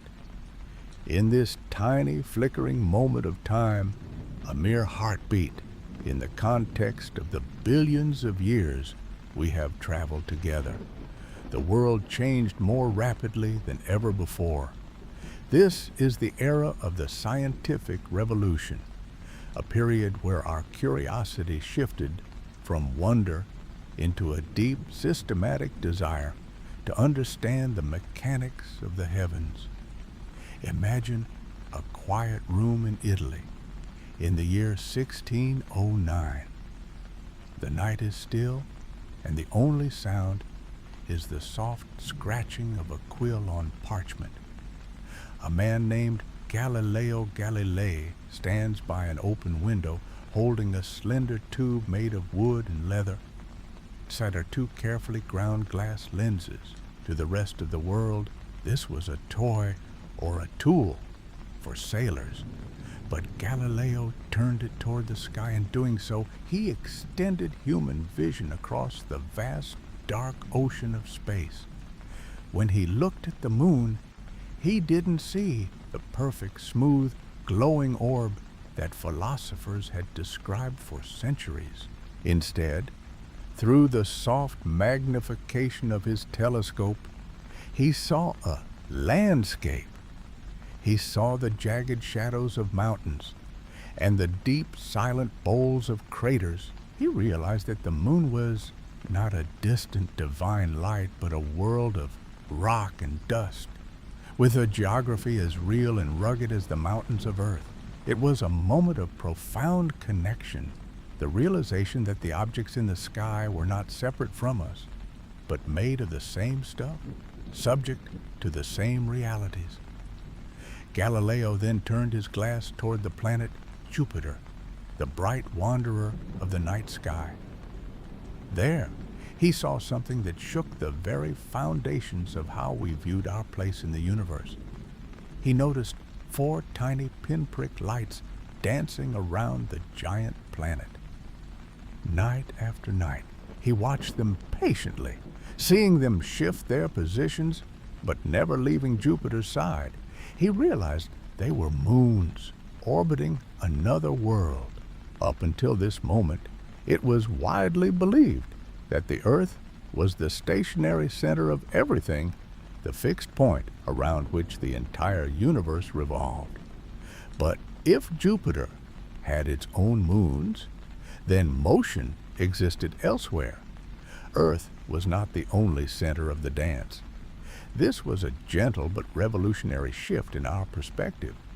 We began to see ourselves not as the lonely central stage of a cosmic play, but as a small, precious part of a much grander and more complex whole.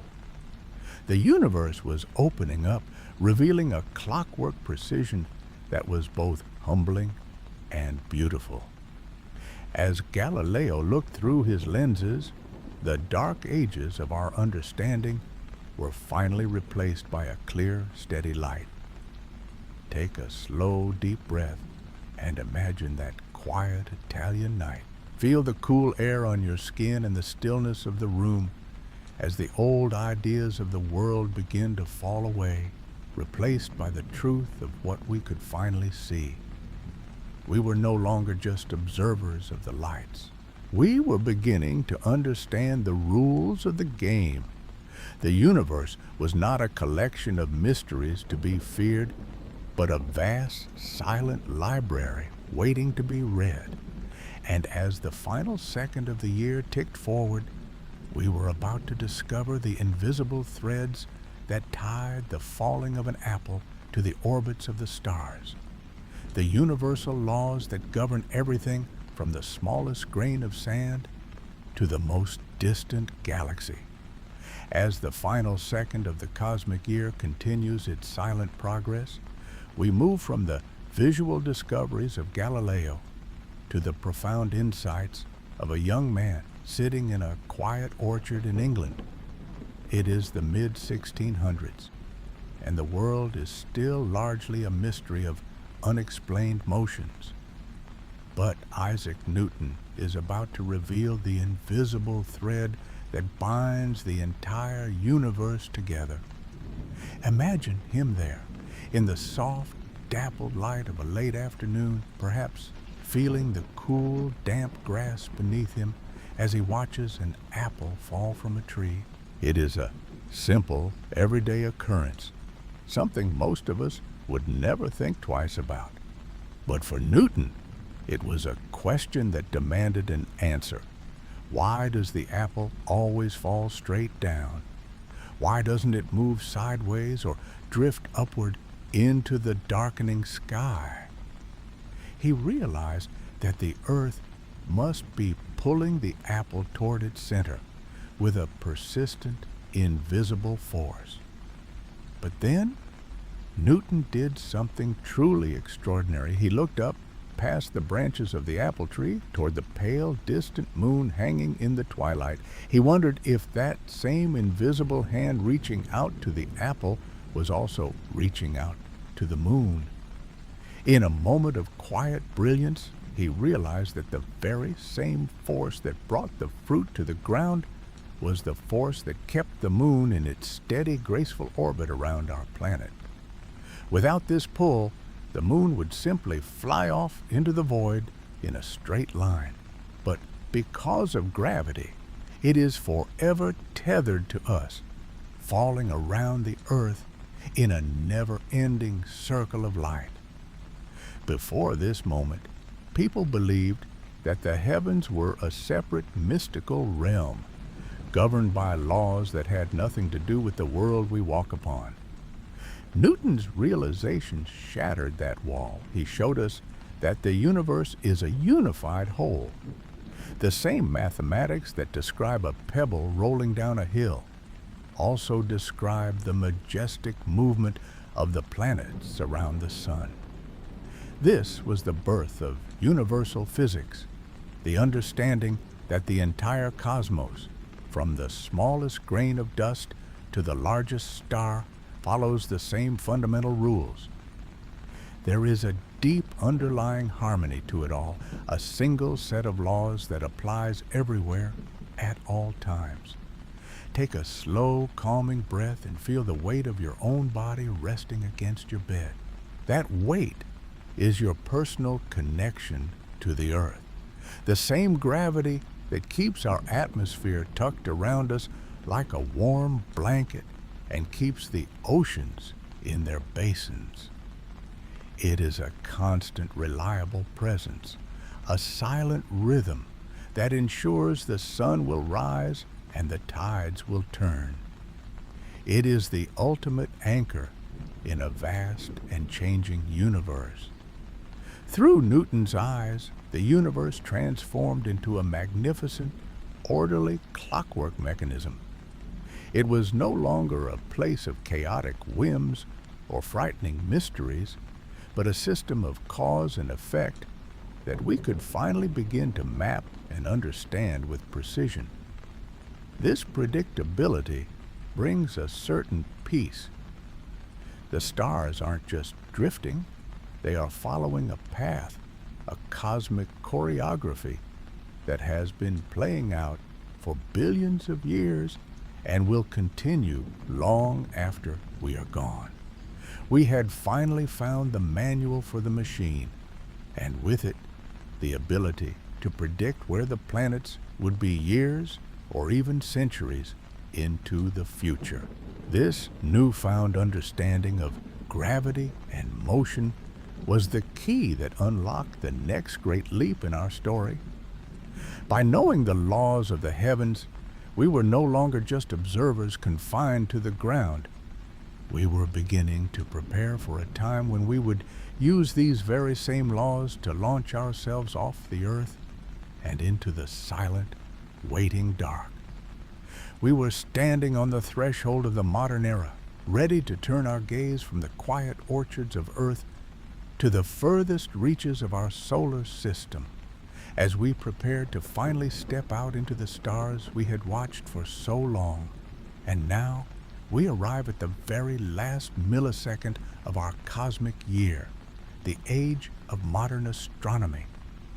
In this tiny, fleeting pulse of time, our curiosity has carried us further than ever before.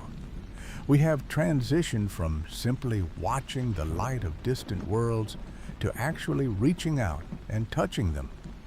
In the mid-20th century, we achieved what once seemed like a dream.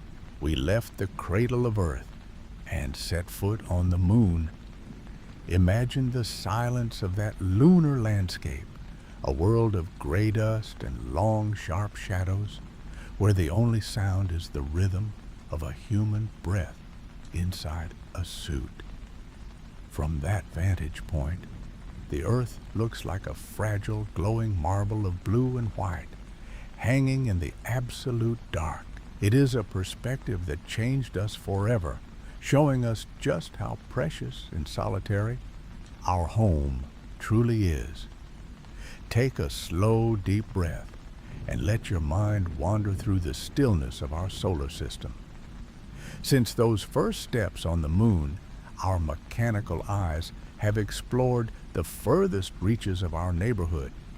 We have sent robotic probes to every single planet in our solar system, extending our senses across billions of miles. We have seen the scorched iron plains of Mercury and the swirling golden clouds of Venus. We have watched dust devils dance across the red deserts of Mars and gazed into the great red spot of Jupiter, a storm larger than our entire world. We have flown through the icy complex rings of Saturn and peeked at the tilted, pale blue face of Uranus and the deep, windy azure of Neptune. Each mission is a quiet testament to our desire to understand the mysteries of the dark. Perhaps most poetic of all is Voyager 1, a small craft launched decades ago that has now crossed the invisible boundary into interstellar space. It is the furthest human-made object from Earth, drifting through the silent, cold void between the stars. Fixed to its side is a golden record, a message in a bottle meant for anyone who might find it in the distant future. It carries the sounds of wind and rain, the songs of whales, the laughter of children, and music from every corner of our globe. It is a heartbeat sent into the darkness, a reminder that we were here and that we cherished our small corner of the universe. It moves through the vacuum with a grace that only the absence of friction can provide. A lonely traveler, carrying the story of a small, warm planet into the infinite night. There is a profound beauty in this realization. We are made of the same atoms that form the stars and the nebula, yet we are also the ones who have developed the eyes to see them and the minds to wonder about them. As we look out at the galaxies, we are essentially the universe looking back at itself. Through our telescopes and our quiet contemplations, the cosmos is finally able to know its own history, to witness its own birth and its own magnificent growth. We are the consciousness of the stars, the way the universe reflects upon its own vast and ancient story. As you lie there, drifting closer to sleep, consider your place in this grand timeline. You are not a separate observer of the universe, but an intrinsic part of it. You are a witness to billions of years of preparation. You are the culmination of a journey that began with a flash of light and led through eons of darkness and starlight to this very moment of rest. You are a part of the universe, and the universe is a part of you, woven together by threads of time and matter that stretch back to the very beginning. Feel the quiet peace of that connection as we prepare to look even closer at the very atoms that make you who you are. When we think of time, we often imagine it as something separate from us, a long road we are walking or a river we are floating in. But in the quiet of this moment, consider a different perspective. You are not just in time, you are made of it. You are the physical embodiment of the billions of years we have traveled together tonight. Every single atom that builds your body, from the tip of your toes to the thoughts in your mind, has a lineage that stretches back to the very dawn of the cosmos. Think for a moment about the breath you are taking right now. It feels simple and natural, but that oxygen filling your lungs has an incredible history. In the earliest days of our cosmic calendar, during those first weeks of January, the universe contained no oxygen. It was a simpler place, filled mostly with hydrogen and helium. To create the air you breathe, the universe needed time and the immense pressure of the stars. The oxygen in your lungs, the carbon in your muscles, and the calcium in your bones were all forged deep inside the hearts of massive, ancient stars. Those stars lived their long, brilliant lives, and then, in spectacular acts of generosity, they exploded. They scattered their contents across the darkness, seeding the clouds of gas that would eventually become our home. This means that you are, in the most literal sense, made of stardust. The iron that flows through your veins, giving your blood its red color and carrying life to your cells, was created in the final, fiery moments of a dying sun billions of years ago. We are the recycled remnants of the heavens, woven together into a form that can feel, think, and rest. There is a profound, quiet peace in this realization.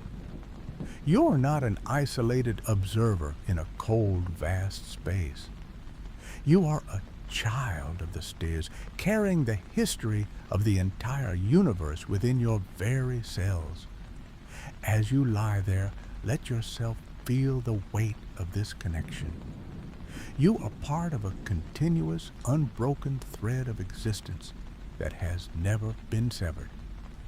The same laws of physics that govern the rotation of galaxies are at work within you right now, guiding your heartbeat and your breath. You belong here.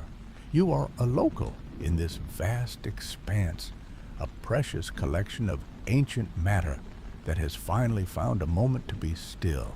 Take a slow, rhythmic breath, feeling that stardust-fueled energy calming your body.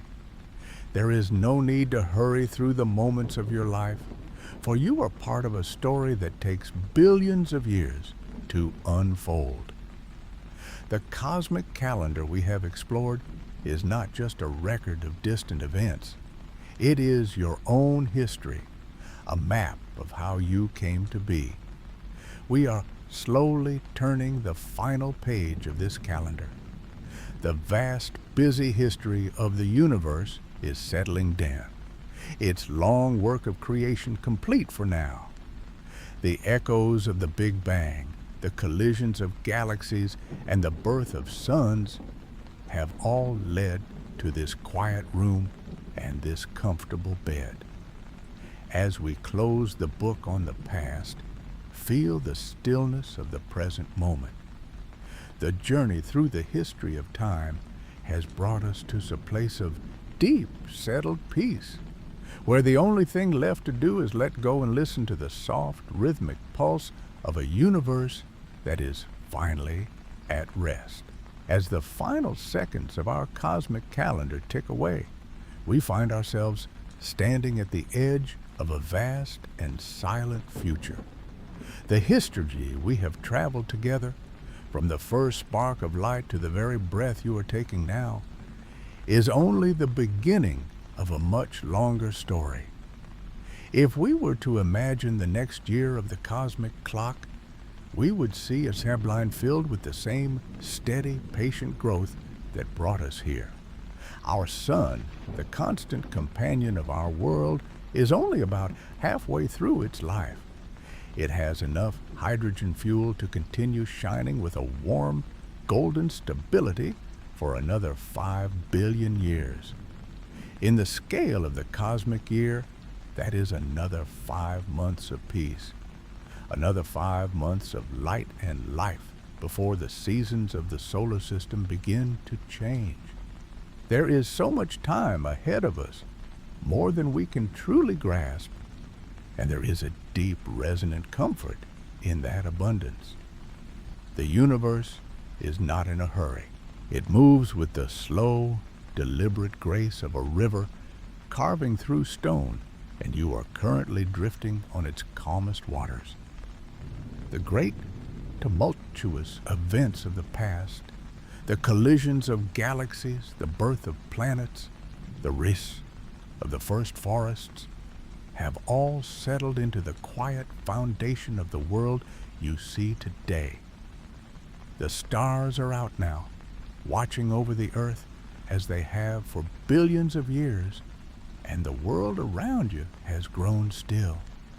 The birds have tucked their heads beneath their wings, the trees are breathing slowly in the cool night air, and the busy hum of human history has faded into a soft, distant murmur.